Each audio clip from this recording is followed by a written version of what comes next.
Episode 441 to 450। अध्याय 441। William बनाम एलेंडोर भाग 2। जंगल से युद्ध देख रहे कल्पित बॉनो ने विलियम द्वारा अंतिम क्षण में वापस लिए गए हमले को देखकर गहरी सांस ली। हालांकि वे काफी दूर थे, लेकिन उन्हें सहज रूप से महसूस हुआ कि अगर हाफ एल्फ ने उस शक्तिशाली हमले को उस तरह से नहीं रोका होता तो वे भी उससे प्रभावित हो जाते। एलेंडोर ने शांतिपूर्वक अपने ऊपर लगे सुरक्षा कवच को हटाया और गंभीर भाव से विलियम को देखा। उसका पहले वाला संयम अब गायब हो चुका था और स्पष्ट था कि अब वह अपने प्रतिद्वंद्वी को गंभीरता से ले रहा था। मैं देख सकता हूं कि तुम अपने अहंकार को साबित कर सकते हो, एलेंडोर ने अपने कवच पर किए गए जादू को सक्रिय करते हुए कहा। और तुम अपने दावे को साबित नहीं कर सकते, विलियम ने व्यंग्य से जवाब दिया। मुझे एल्व्स के कमांडर से ज्यादा उम्मीद थी, लेकिन लगता है मैंने जरूरत से ज्यादा उम्मीद कर ली थी। तुम किसी काम के नहीं हो। एक क्षण बाद दोनों किशोर आपस में भिड़ गए। उनके पैरों तले की जमीन फट गई और मिट्टी और चट्टानों के टुकड़े उनके चारों ओर हवा में उड़ गए। एलेंडोर ने अपनी तलवार से कई तेज वार किए, जिनका विलियम ने भी जवाब दिया। लाठी की अधिक पहुंच के कारण एलेंडोर के पास विलियम के भयंकर और लगातार वारों से बचने के लिए कुछ कदम पीछे हटने के अलावा कोई विकल्प नहीं था। जैसे ही एलेंडोर पीछे हटा, उसकी तलवार की नोक जमीन पर फिसल गई, जिससे जादुई चिंगारियां निकली। फिर उसने उसे चाप बनाते हुए ऊपर की ओर घुमाया, जिससे मिट्टी और चट्टानों की एक लहर उठी जो विलियम की दिशा में बढ़ गई। एलिमेंटल लॉर्ड जॉब क्लास से लैस। विलियम ने अपने पैर जमीन पर पटके और अपनी लाठी आगे बढ़ाई। मिट्टी और चट्टानों की लहर वहीं जम गई और फिर 1000 टुकड़ों में बिखर गई। अचानक मिट्टी और चट्टान के ये टुकड़े आपस में मिल गए और कठोर होकर पत्थर की गोलियों में बदल गए।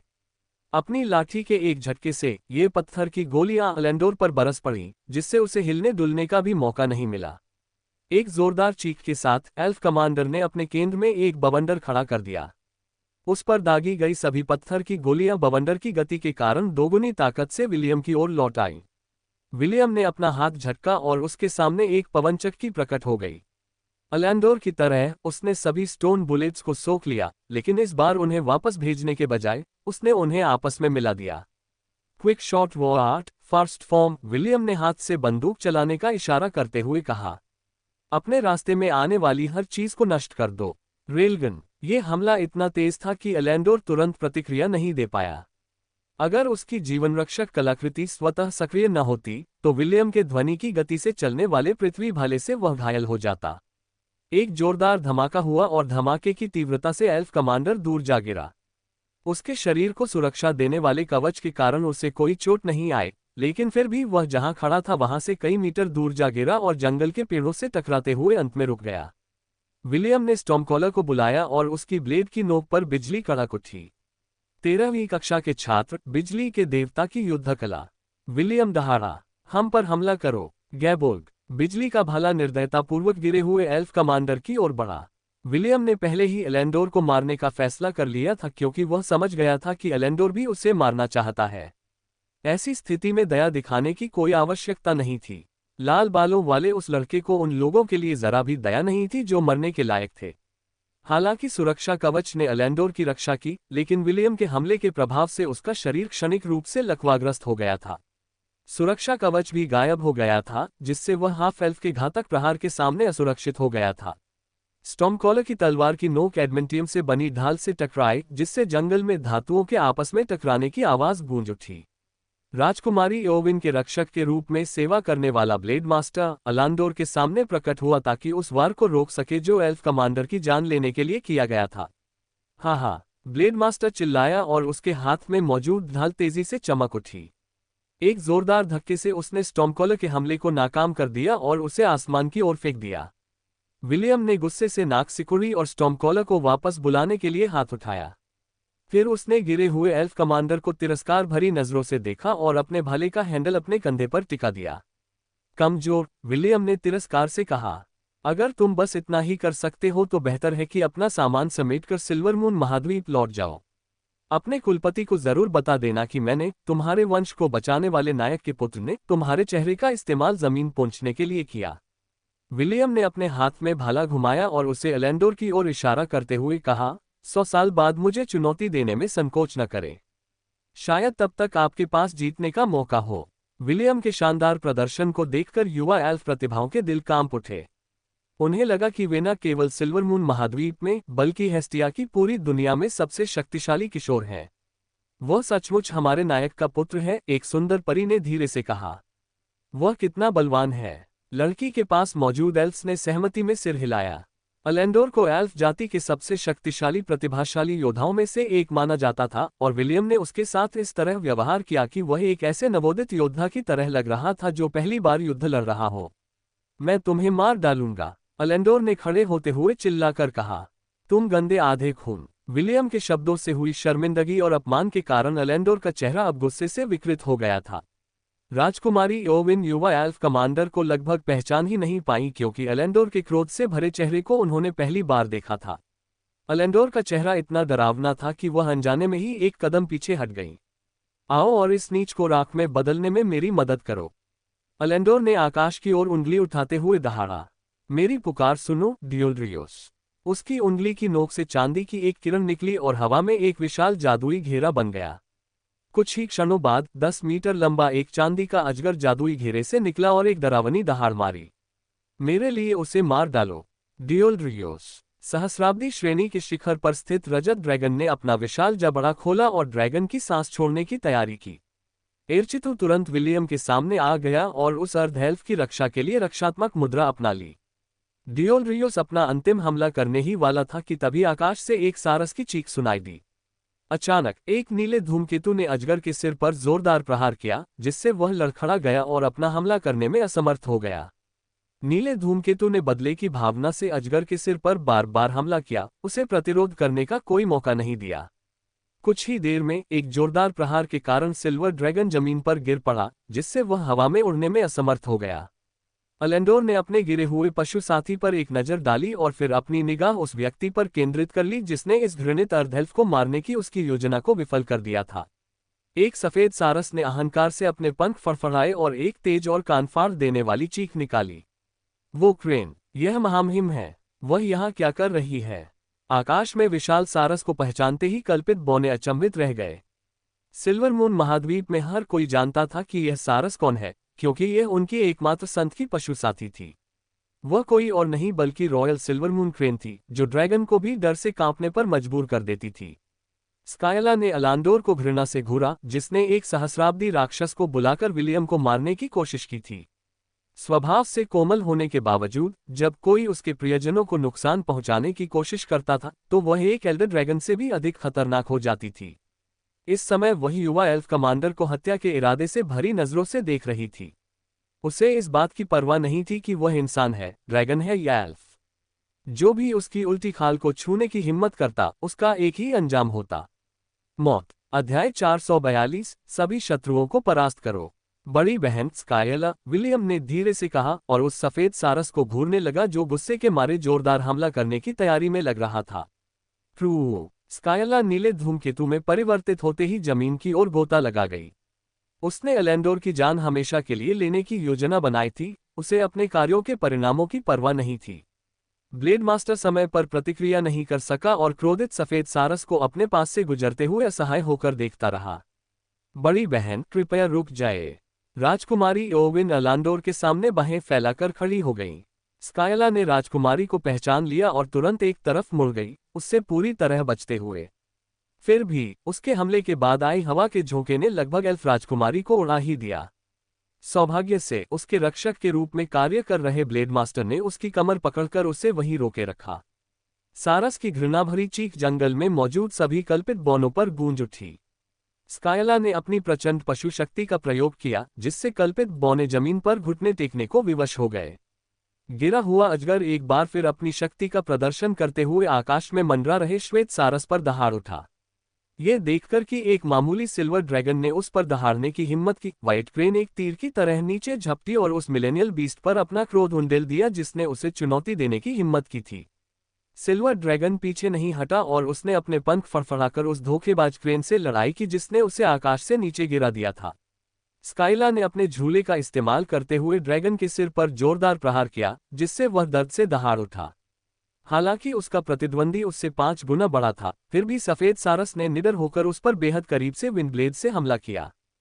फिर भी मिलेनियल रैंक के शिखर पर मौजूद सिल्वर ड्रैगन कोई कमजोर प्रतिद्वंद्वी नहीं थी। इससे पहले स्कायला ने अचानक हमला करके बढ़त हासिल कर ली थी। सफेद सारस सहस्राब्दी श्रेणी के मध्य स्तर पर ही था, जबकि रजत ड्रैगन को सिल्वरमून महाद्वीप के उच्च श्रेणी के जीवों में से एक माना जाता था। इसकी खाल जादुई और शारीरिक हमलों के प्रति बेहद प्रतिरोधी थी। फिर भी ये फुर्तीले और चुस्त सारस का ठीक से सामना करने में असमर्थ था, जिसने एक बार टक्कर के दौरान लगभग इसकी आंख फोड़ ही दी थी। शायद किस्मत से या शायद सही मौके का इंतजार करते हुए सिल्वर ड्रैगन ने अपनी पूंछ से उस व्हाइट क्रेन पर वार किया जो उसकी जान को खतरा पैदा कर रही थी। पूंछ सीधे स्काइला के शरीर के किनारे पर लगी, जिससे वह जमीन पर गिर पड़ी। बड़ी बहन विलियम की आंखें लाल हो गईं और वह उस सफेद सारस की ओर दौड़ा जो उसकी वजह से घायल हो गया था। बड़ी बहन, क्या तुम ठीक हो? विलियम ने सफेद सारस का सिर पकड़े हुए पूछा। ट्रू ट्रू ट्रू, क्या मैं ठीक दिख रही हूँ? मूर्ख, उस कमीने ने तुम्हारी बड़ी बहन को नुकसान पहुंचाने की हिम्मत की। क्या तुम बस देखते रहोगे जब वह बड़ा सा छिपकली जैसा जीव मुझे परेशान करेगा? विलियम ने राहत की सांस ली, क्योंकि सिल्वर ड्रैगन के पूरे बल से किए गए हमले के बावजूद स्काइला ठीक लग रही थी। यहीं रुको बड़ी बहन, विलियम ने उस सफेद सारस के सामने खड़े होकर कहा, जो उसे बेहद प्यार करता था। मैं रात के खाने में हमारे लिए ड्रैगन मीट बारबेक्यू बनाऊंगा। सिल्वर ड्रैगन ने जमीन पर मौजूद हाफ एल्फ और व्हाइट क्रेन की ओर अपनी ड्रैगन ब्रीथ छोड़ी। वह स्काइला को हवाई लड़ाई में चुनौती देने का एक और मौका नहीं देना चाहता था, क्योंकि पहले जो हुआ था वह महज एक संयोग था। सभी शत्रुओं को परास्त कर दो, विलियम ने घोषणा की और उसके हाथों में एक स्वर्णिम धातु का डंडा प्रकट हो गया। रुई जिंगू बैंग, उसके हाथ में मौजूद सोने की छड़ी ड्रैगन की सांस का सामना करने के लिए आगे बढ़ी। कुछ ही सेकंड में उसका आकार बढ़ गया। 100 मीटर मोटी सोने की छड़ी ने ड्रैगन की सांस को पूरी तरह से बेअसर कर दिया। चांदी का अजगर भय से दहाड़ा और अपने पंख फड़फड़ाते हुए अभूतपूर्व आकार के डंडे से दूर भागने लगा। तुम्हें क्या लगता है कि तुम कहां जा रहे हो? विलियम ने व्यंग्य भरे लहजे में पूछा और सिल्वर ड्रैगन को एक परेशान करने वाले कीड़े की तरह हवा में पटक दिया। सिल्वर ड्रैगन एक छोटे पिल्ले की तरह था जो खुद को हाथी द्वारा पटके जाने से नहीं बचा सका। जब लाठी जमीन पर गिरी तो जंगल का आधा हिस्सा तबाह हो गया। पास में मौजूद कल्पित बौने टक्कर के बाद उत्पन्न हुई तीव्र ध्वनि तरंग से उड़ गए। जंगल के पेड़ों से टकराने के कारण उन सभी को गंभीर चोटें आईं। असंभव! इस दृश्य को अविश्वास से देखते हुए एलेंडोर का शरीर कांप उठा। उसे अपनी आंखों पर विश्वास नहीं हो रहा था और एक पल के लिए उसे लगा कि वह सपना देख रहा है। दुर्भाग्यवश वह वहां नहीं था, इसलिए वह केवल फीके भाव से उस नरसंहार को देख सका। विलियम ने यह देखने के लिए अपनी छड़ी उठाई कि स्काइला को नुकसान पहुंचाने की हिम्मत करने वाले सिल्वर ड्रैगन का क्या हुआ। हैरानी की बात यह थी कि सिल्वर ड्रैगन को केवल मामूली चोटें आई थीं, क्योंकि उसने अपने शल्कों को एडमेंटियम जितना कठोर बना लिया था। आधे एल्फ ने मुस्कुराते हुए कहा। उसे उम्मीद नहीं थी कि वह 1000 साल पुराने दानव को एक ही वार में हरा देगा। हालांकि उसका इरादा सिल्वर ड्रैगन को तुरंत मौत देने का नहीं था। उसने एक बार फिर विशाल धातु की छड़ से उसके शरीर पर वार किया। विलियम के हर वार से सिल्वर ड्रैगन दर्द से कराह रहा था। Half elf William silver dragon के साथ सिर्फ खेल रहा था, उसे तड़पाकर मारने से पहले उसे पीड़ा दे रहा था। रुको! एलेंडोर की रक्षा करने वाले ब्लेड मास्टर ने चिल्लाकर कहा। यह द्वंद्वयुद्ध समाप्त हो चुका है। तुम पहले ही जीत चुके हो। यदि तुम अपनी हरकतें नहीं रोकते तो मुझे तुम्हें वश में करने के लिए मजबूर होना पड़ेगा। विलियम ने ब्लेड मास्टर की ओर देखा और उसे एक शैतानी मुस्कान दी। तुम्हें लगता है कि सिर्फ तुम्हारे कहने से मैं रुक जाऊंगा? विलियम ने चिढ़ाते हुए पूछा। जब तुम एल्फ्स ने ज़ेलान राजवंश पर हमला किया था और बच्चों ने तुमसे यातनाएं रोकने की गुहार लगाई थी, तब क्या तुमने उन्हें रोका था? क्या तुमने उन पर दया दिखाई थी? विलियम ने अपने सिर से कुछ बाल नोचते हुए व्यंग्य किया। फिर उसने उन पर फूंक मारी और वे हवा में बिखर गए। कुछ ही देर में 1 दर्जन विलियम एक ही तरह की सुनहरी धातु की छड़ी हाथ में लिए हुए प्रकट हुए। विलियम और उसके क्लोन ने उनके चेहरों की ओर इशारा करते हुए उनका मजाक उड़ाना जारी रखा। क्या ये चेहरा आपको दया का चेहरा लगता है? विलियम की वीर अवतार अवस्था में उसकी वर्तमान शक्ति किसी संत के समकक्ष थी। इस कारण उसे किसी के आदेश का पालन करने की आवश्यकता नहीं थी, क्योंकि सन वुकोन की अपार शक्ति के कारण वह अब नश्वर लोक के शिखर पर आसीन लोगों में से एक था। सभी शत्रुओं का सफाया करो! विलियम के सभी क्लोन एक साथ चिल्लाए और हवा में कलाबाजी करने लगे। वे फुर्ती से सफेद बादलों पर उतरे और उनके हाथों में मौजूद हथियार फैलकर आकार में बड़े हो गए। रुई जिंगू बैंग! ब्लेड मास्टर का चेहरा गंभीर हो गया और वह झट से एक तरफ हट गया। एक विशाल लाठी वहीं जमीन पर गिरी जहां वह थोड़ी देर पहले खड़ा था, जिससे ये साबित हो गया कि विलियम उनकी मांगों को नहीं मानेगा। जल्द ही भय से भरी चीखों की आवाजें जंगलों में गूंज उठी क्योंकि एल्फ्स हर दिशा में भागने लगे। अलेंडोर ने अपने पास मौजूद टेलीपोर्ट स्क्रॉल को तुरंत सक्रिय कर दिया, जिससे वह राजधानी वापस जा सकता था। वह जानता था कि वहां रुकना व्यर्थ होगा, इसलिए उसने मौका मिलते ही भाग निकलने का फैसला किया। राजकुमारी एओविन की रक्षा कर रहे ब्लेड मास्टर ने भी ऐसा ही किया और राजकुमारी को पकड़ लिया। राजकुमारी की सुरक्षा सुनिश्चित करने के बाद विलियम का पहले सामना करने वाले ब्लेड मास्टर ने भी वहां से जाने के लिए अपने टेलीपोर्ट स्क्रॉल का इस्तेमाल किया। विलियम के क्लोन आसमान की ओर जाती रोशनी की किरणों को देखकर नाक सिकोड़ने लगे। उन्होंने इन चारों लोगों को अनदेखा किया और अपना ध्यान जमीन पर लेटे हुए एल्फ्स पर केंद्रित कर दिया। मिनोटॉर जाति के क्षेत्र में एल्फों को फंसाने के पीछे हाफ एल्फ का मकसद नरसंहार करना था। उसे केवल इस बात का अफसोस था कि वह अलेंडोर को मार नहीं सका, क्योंकि अलेंडोर ने अपने साथियों को पीछे छोड़ने में जरा भी संकोच नहीं किया। स्वाभाविक रूप से विलियम का राजकुमारी एओविन को नुकसान पहुंचाने का कोई इरादा नहीं था, इसलिए उसने उसे राजधानी वापस भागने की अनुमति दे दी। ठीक है, विलियम ने जमीन की ओर देखा जहां कई घायल एल्फ असहाय पड़े थे। इन सबको मार डालो। क्लोनों ने पलक झपकाए बिना गिरे हुए एल्फों को मार गिराया। क्षमा और दया की गुहार लगाती चीखें विलियम के कानों तक पहुंची, लेकिन उसने अनसुनी कर दी। ये युद्ध था। युद्ध ये साबित नहीं करते कि कौन सही है या कौन गलत। विलियम ने निर्णायक रूप से रुई जिंगू बैंग को उस सिल्वर ड्रैगन के सिर पर दे मारा जो अपनी अंतिम सांसें गिन रहा था। ये केवल ये दिखाता है कि कौन बचा है। अध्याय 443। एक व्यक्ति युद्ध नहीं जीत सकता। विशाल गुफा के अंदर हथियारों के टकराने की आवाजें गूंज रही थी क्योंकि एल्फ, मनुष्य, गोब्लिन, जानवर और मिनोटॉर जाति के सदस्य बेतहाशा लड़ रहे थे। एल्फ्स के टेलीपोर्टेशन द्वार जमीन के बहुत नीचे बने थे, जो कई परतों के जादू से सुरक्षित थे। ये जादू फ्रीडम फाइटर्स को अंदर घुसने से रोकने के लिए काफी होने चाहिए थे। हालांकि ये मजबूत रक्षा व्यवस्थाएं इसके सामने धराशायी हो गईं। मैं आगे बढ़ रहा हूं। कासुगोनगा ने एल्विन बैरियर पर जोरदार प्रहार किया और उसे तुरंत तोड़ दिया। उसके इंद्रधनुषी रंग के शल्क न केवल अविश्वसनीय रूप से कठोर और मजबूत थे, बल्कि वे आसानी से बाधाओं को नष्ट करने में भी सक्षम थे। रोलिंग कैलामिटी कहलाने के अलावा इसे एक और नाम से भी जाना जाता था, जो कि शील्ड ब्रेकर के नाम से था। 2 मीटर ऊंचा इंद्रधनुषी रंग का विध्वंसक गोला पीछे हटने के इरादे के बिना एल्फ रक्षकों से टकरा गया। एल्फों के प्रति उसकी घृणा ने उसकी हर भावना को पीछे छोड़ दिया था और वह लगातार मारता ही जा रहा था। कासुगोनगा ने जिन सहस्राब्दी चींटियों को खाया था और जादुई क्रिस्टल गुफा में जो जादुई ऊर्जा अवशोषित की थी, उसी के कारण वह शताब्दी रैंक तक पहुंचने में कामयाब हो गया था। अब वह एक ऐसी शक्ति बन गया था जिससे मुकाबला करना आसान नहीं था और उसकी घृणा ने उसकी शक्ति को और भी बढ़ा दिया था। वाह, कितना भयानक, सोगलाव ने कहा और उसने अपनी अंधकार ऊर्जा से बनी तलवार से एक एल्फ लड़की के शरीर को भेद दिया। एल्फ की मृत्यु के बाद उस दानवी कुत्ते ने चुपके से उसके शव को अपने पास मौजूद विशेष अंगूठी में डाल दिया। इसने विलियम से वादा किया था कि यह मनुष्यों को नहीं खाएगा। लेकिन सोगलाव ने कल्पित बौनों को न खाने के बारे में कुछ नहीं कहा, खासकर उन मृत कल्पित बौनों के बारे में जिन्हें उसने अपने हाथों से मारा था। भयंकर लड़ाई 1 घंटे तक चली, जिसके बाद एलायंस ने एल्फ्स की रक्षा की अंतिम पंक्ति को भेद दिया। गुफा के फर्श पर सैकड़ों शव पड़े थे। उनमें मनुष्य, गोब्लिन, जानवर और एल्फ्स सभी शामिल थे। दूर से लगभग बनकर तैयार हो रहे द्वार को देखते हुए पॉल हॉन्फ रहा था। यहां तक पहुंचने में आपने बहुत अच्छा किया है, महामेजों में से एक ने कहा, उनके हाथ शक्ति से चमक रहे थे। लेकिन यहीं पर आपकी यात्रा समाप्त होती है। 2 ब्लेड मास्टर, 2 आर्कमेज और सैकड़ों एल्फ उस द्वार की रक्षा के लिए खड़े थे जो उन्हें उनकी मातृभूमि से जुड़ेगा। बाकी 2 ब्लेड मास्टर और आर्कमेज को ज़ेलान राजधानी की सुरक्षा की देखरेख के लिए वहीं छोड़ दिया गया था। उन्हें उम्मीद नहीं थी कि कुछ अनाड़ी लोग उस जगह पर घुसपैठ करने की हिम्मत करेंगे जहां उन्होंने अपना टेलीपोर्टेशन गेट बनाने का फैसला किया था। सचमुच? जेकिल ने अपने चेहरे पर शरारती मुस्कान लिए हुए पूछा। तुम्हें लगता है कि तुम चारों मिलकर हमें रोक पाओगे?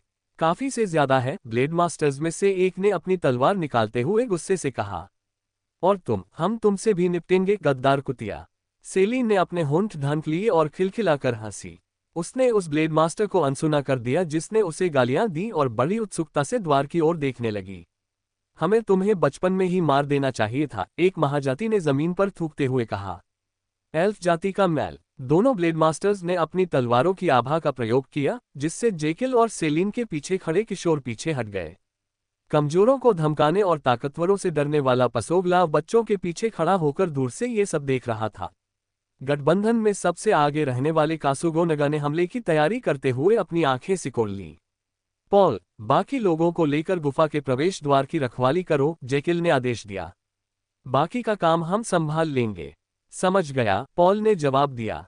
वह जानता था कि इतने बड़े युद्ध में वह और अन्य स्वतंत्रता सेनानी केवल बोझ ही साबित होंगे। जेकिल और सेलिन की मदद करने का एकमात्र तरीका यही था कि वे दूर रहें ताकि वे किसी भी तरह की गोलीबारी की चपेट में न आ जाएं। अंत में टेलीपोर्टेशन गेट की रक्षा के लिए तैनात शक्तिशाली एल्वेन सेना का सामना करने के लिए केवल जेकिल, सेलिन और कासुगोनगा ही बचे थे। मैं दोनों ब्लेड मास्टर्स को संभाल लूंगा, जेकिल ने कहा। क्या तुम आर्कमेज को संभाल पाओगे? बिल्कुल, सेलिन ने जवाब दिया। कासुगोनगा, छोटे मोटे काम मैं तुम्हारे लिए छोड़ रही हूं। बहुत खूब। इंद्रधनुषी रंग के चींटीखोर ने अपना पैर जमीन पर पटका और 2 मीटर ऊंचे विध्वंसक गोले में बदल गया। जब आप तैयार हो, मैं भी तैयार हूं। जेकिल हंसते हुए अपने असली रूप में बदल गया। 10 मीटर ऊंचा एक विशालकाय दानव दहाड़ते हुए अपना विशाल मुंह खोला। तुम हो, एक महाजाति ने क्रोध में चिल्लाते हुए कहा। तुम ही हो वो घृणित मनुष्य के पशु साथी। काली ऊर्जा ने सेलिन के शरीर को घेर लिया और उसके कपड़ों को काले लेटेक्स कवच में बदल दिया, जिससे उसके शरीर की सुडौल आकृतियां और भी उभर कर सामने आ गईं। अगर कोई और समय होता तो युवा एल्फ शायद उसकी सुंदरता की प्रशंसा करने के लिए रुक जाते। लेकिन सेलिन कौन थी, ये जानने के कारण वे उसे घृणा भरी निगाहों से देखने लगे। सेलिन को इस बात की परवाह नहीं थी कि वे क्या सोचते हैं, क्योंकि उसे उन जल्द ही मरने वाले एल्फ्स की राय की परवाह नहीं थी जो उसे घृणा से देखते थे। उसने एक मृत्यु शाखा डेथ स्काइथ बुलाए और उसे घुमाते हुए युद्ध की मुद्रा में खड़ी हो गई। केवल कासुगोनगा ही नहीं, सेलिन भी एल्फ्स से नफरत करती थी, और यही कारण था कि वह शुरू में ड्यूस से जुड़ गई थी। वह चाहता था कि वह संगठन उन घृणित एल्फों का नरसंहार करने में उसकी मदद करे जिन्होंने उसका जीवन नरक बना दिया था। योजक चिन्ह। इस बीच ज़ेलान राजवंश के महल के अंदर डार्लिंग अद्भुत है। महारानी सिडोनी द्वारा साझा किए गए दृश्य को देखते हुए मोर्गाना बुदबुदाई। उसने देखा कि विलियम चांदी के अजगर पर बार बार प्रहार कर रहा था, जिससे उसके शरीर में जीवन की केवल एक पतली सी किरण बची थी।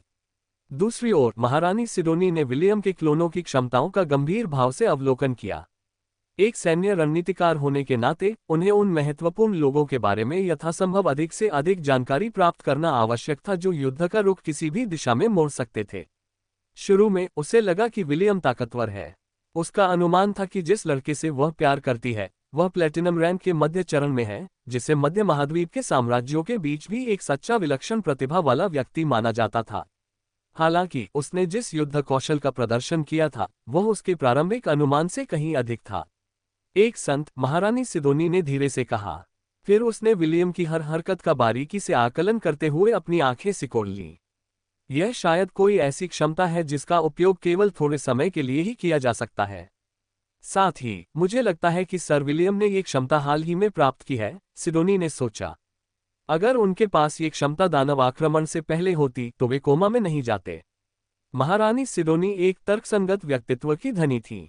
ऐसी कई कलाकृतियां थीं जो थोड़े समय के लिए किसी व्यक्ति की शक्ति को अत्यधिक बढ़ा सकती थीं। इन क्षमताओं का उपयोग केवल अंतिम उपाय के रूप में किया जाता था, क्योंकि इनके गंभीर परिणाम हो सकते थे। खैर, मुझे लगता है कि आपका अनुमान सही है। मोर्गाना ने भी अपनी बात रखी, क्योंकि वह सिडोनी के विचारों को भी पढ़ सकती थी। लेकिन इससे ये तथ्य नहीं बदलता कि डार्लिंग को हराने की कठिनाई को उसकी इस असाधारण क्षमता के कारण बढ़ाना ही पड़ेगा।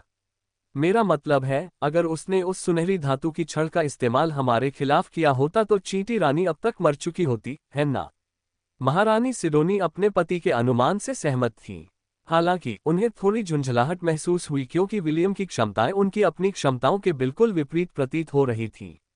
वह अर्धएल्फ उसके आकर्षण से अप्रभावित थी। विलियम के पास कासुगोनगा भी था, वह इंद्रधनुषी रंग का चींटीखोर जो सभी योद्धा चींटियों को डर के मारे भगा सकता था। अंत में उसकी इस नई क्षमता ने उसे सिरदर्द दे दिया। यह इतनी हावी थी कि उसे लगा जैसे उसका दिल सीने में बेतहाशा धड़क रहा हो। अपने प्रिय लड़के को हराने की उसकी तीव्र इच्छा ने उसके शरीर में सुप्त पड़ी वासना की शक्ति को प्रज्वलित कर दिया। एक एक कदम करके आगे बढ़ो, महारानी सिडोनी ने सोचते हुए अपना ध्यान ज़ेलान राजवंश के दूसरी ओर चल रहे युद्ध की ओर मोड़ दिया। युद्ध एक अकेले व्यक्ति द्वारा नहीं जीता जा सकता। महारानी सिडोनी इस बात से भली भांति अवगत थी कि विलियम चाहे कितना भी शक्तिशाली क्यों न हो, वह अजेय नहीं था। एल्वेन टेलीपोर्टेशन गेट के स्थान पर चल रहे भीषण युद्ध को देखकर उसके होठों के कोने हल्के से मुड़ गए।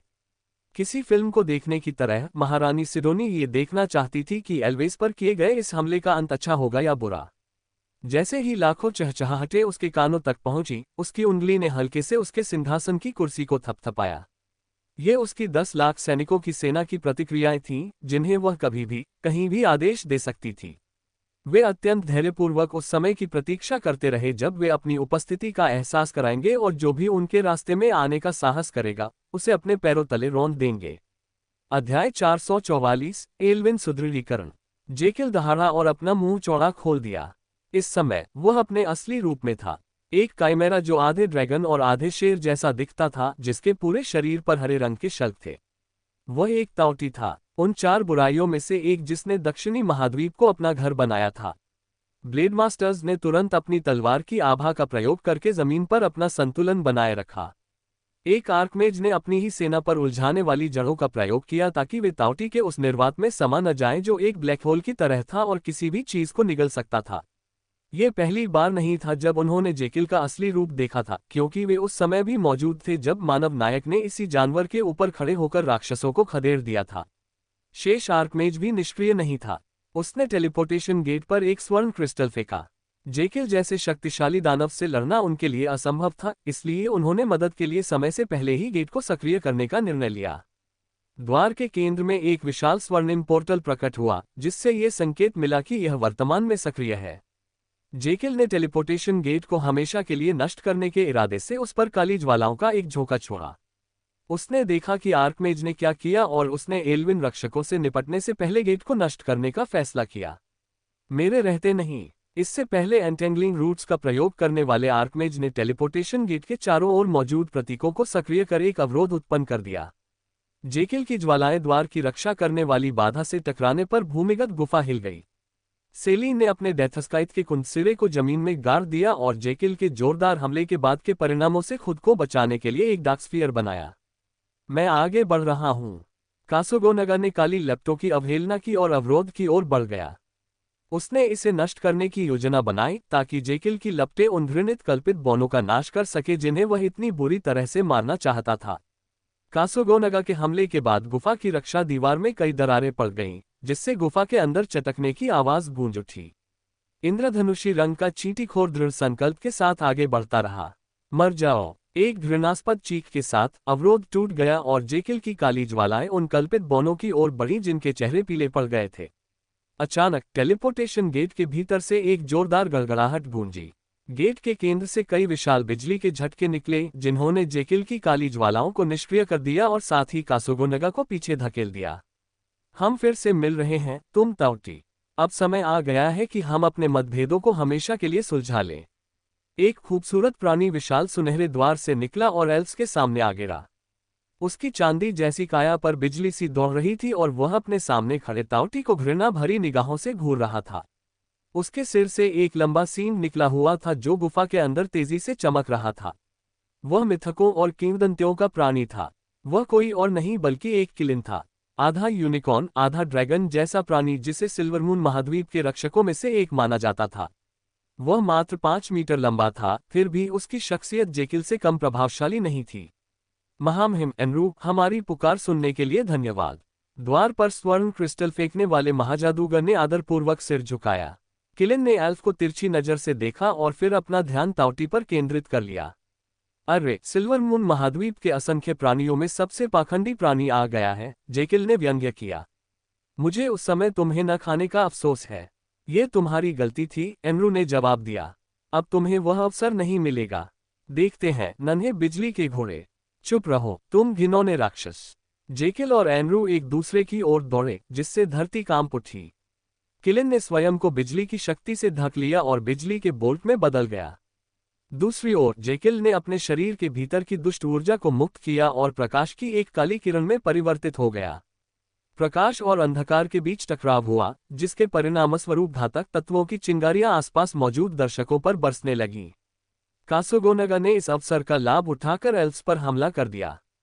बिजली गिरने से वह कुछ समय के लिए पीछे हट गया था और किलिन के हमले से उसे कोई क्षति नहीं हुई थी।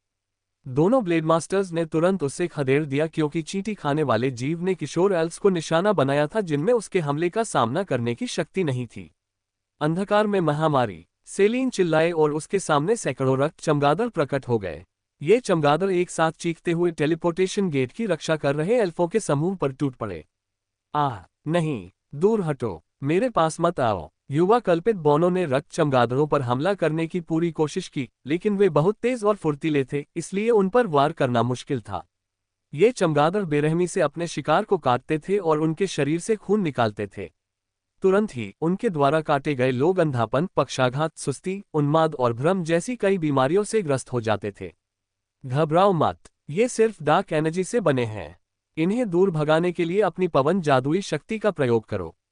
दोनों आर्कमेज ने मिलकर खून के चमगादड़ों को खदेड़ने के लिए हवा के एक शक्तिशाली झोंके का इस्तेमाल किया, लेकिन सेलिन ने पहले ही इस प्रतिक्रिया का अनुमान लगा लिया था। फिर उसने उंगलियां चटकाईं और तिरस्कार भरी निगाहों से एल्व्स को देखा। विस्फोट करो। सैकड़ों चमगादड़ एक ही समय में फट गए, जिससे एल्व्स पर अत्यधिक अम्लीय रक्त की वर्षा हुई। गुफा के भीतर दर्द की चीखें गूंज उठी क्योंकि सेलिन के क्रोध और घृणा से भरे हमलों से घायल हुए एल्व्स के शरीर से धुएं के गुबार उठ रहे थे। तू गद्दार कुतिया! एक महाजादूगर ने क्रोध में दहाड़ते हुए एक विशाल अग्निगोला बुलाया और सेलिन को राख में बदल दिया। सेलिन बस मुस्कुराए और जहां खड़ी थी वहां से गायब हो गई। आग का गोला अपने लक्ष्य से चूक गया और फट गया, जिससे गुफा के अंदर कंपन होने लगा।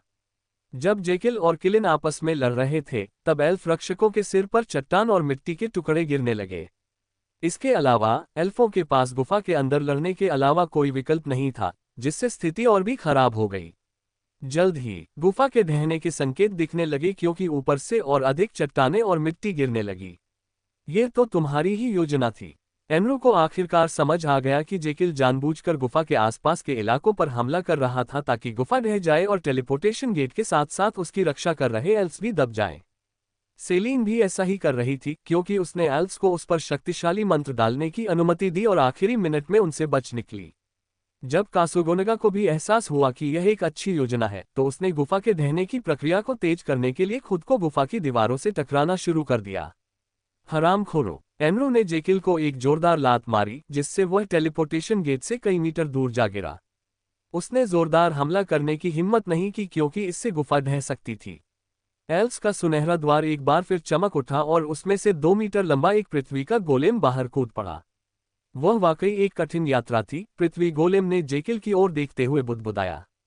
ध तेरे की! जेकिल ने मन ही मन गाली दी क्योंकि एक प्राचीन पृथ्वी गोलेम एल्व्स की सहायता के लिए प्रकट हो गया था। उसने उस छोटे से पृथ्वी गोलेम को पहचान लिया क्योंकि वह सिल्वरमून महाद्वीप के उन रक्षकों में से एक था जिनसे वह सबसे ज्यादा मुकाबला नहीं करना चाहता था। वह इस एक पृथ्वी गोलेम का सामना करने के बजाय एक दर्जन किलिन से लड़ना पसंद करता, जो अपनी चालाकी भरी क्षमताओं के लिए जाना जाता था। जेकिल की पूंछ ने किलिन पर वार किया और उसे टेलीपोर्टेशन गेट की ओर उड़ा दिया। फिर उसने अपना मुंह खोलकर सेलिन और कासुगोनगा को अंदर खींच लिया, जो अभी भी गुफा पर हमला कर रहे थे और अपने सामने आने वाले खतरे से अनजान थे। वे दोनों तुरंत जेकिल के मुंह के अंदर समा गए और जेकिल बिना पीछे देखे भाग गया। क्या हुआ? सेलिन ने पूछा। आपने हमें क्यों रोका? कासुगोनगा ने सवाल पूछते हुए कहा। जेकिल का पेट एक विशेष क्षेत्र की तरह था जहां वह निगले गए किसी भी पदार्थ को अपनी इच्छानुसार संग्रहित कर सकता था। फिलहाल उसने सेलिन और कासुगोनगा को एक सुरक्षित स्थान पर रखा था जहां से वे उससे संवाद कर सकें। ड्राउम आ गया है, जेकिल ने गुफा के निकास द्वार की ओर दौड़ते हुए जवाब दिया। उसे विलियम की सेना के सदस्यों के साथ साथ उन स्वतंत्रता सेनानियों को भी बचाना था जो टेलीपोर्टेशन गेट को नष्ट करने के लिए उनके साथ आए थे। जेकिल की बातें सुनते ही सेलिन का चेहरा पीला पड़ गया। सिल्वरमून महाद्वीप के रक्षकों में ड्राउन को एक छद्म देवता माना जाता था। वह इतना शक्तिशाली था कि कई लोग अनिच्छा से यह स्वीकार करते थे कि युद्ध में उसका सामना करना उनके लिए असंभव था। जेकिल भी उनमें से एक था, इसलिए जैसे ही उसने ड्राउन को देखा, उसने प्राचीन गोलेम के खिलाफ रुककर लड़ने के बजाय तुरंत भागने का विकल्प चुना। गठबंधन ने पहले ही इस संभावना पर विचार कर लिया था कि अपूर्ण अवस्था में भी ये द्वार सिल्वरमून महाद्वीप से अतिरिक्त सेना ला सकता है। हालांकि उनमें से किसी ने भी यह उम्मीद नहीं की थी कि यह एक ही समय में एक असंख्य राक्षस और एक छद्म देवता को बुला सकेगा। यह मिशन असफल रहा, सेलिन ने बेबसी में बुदबुदाया।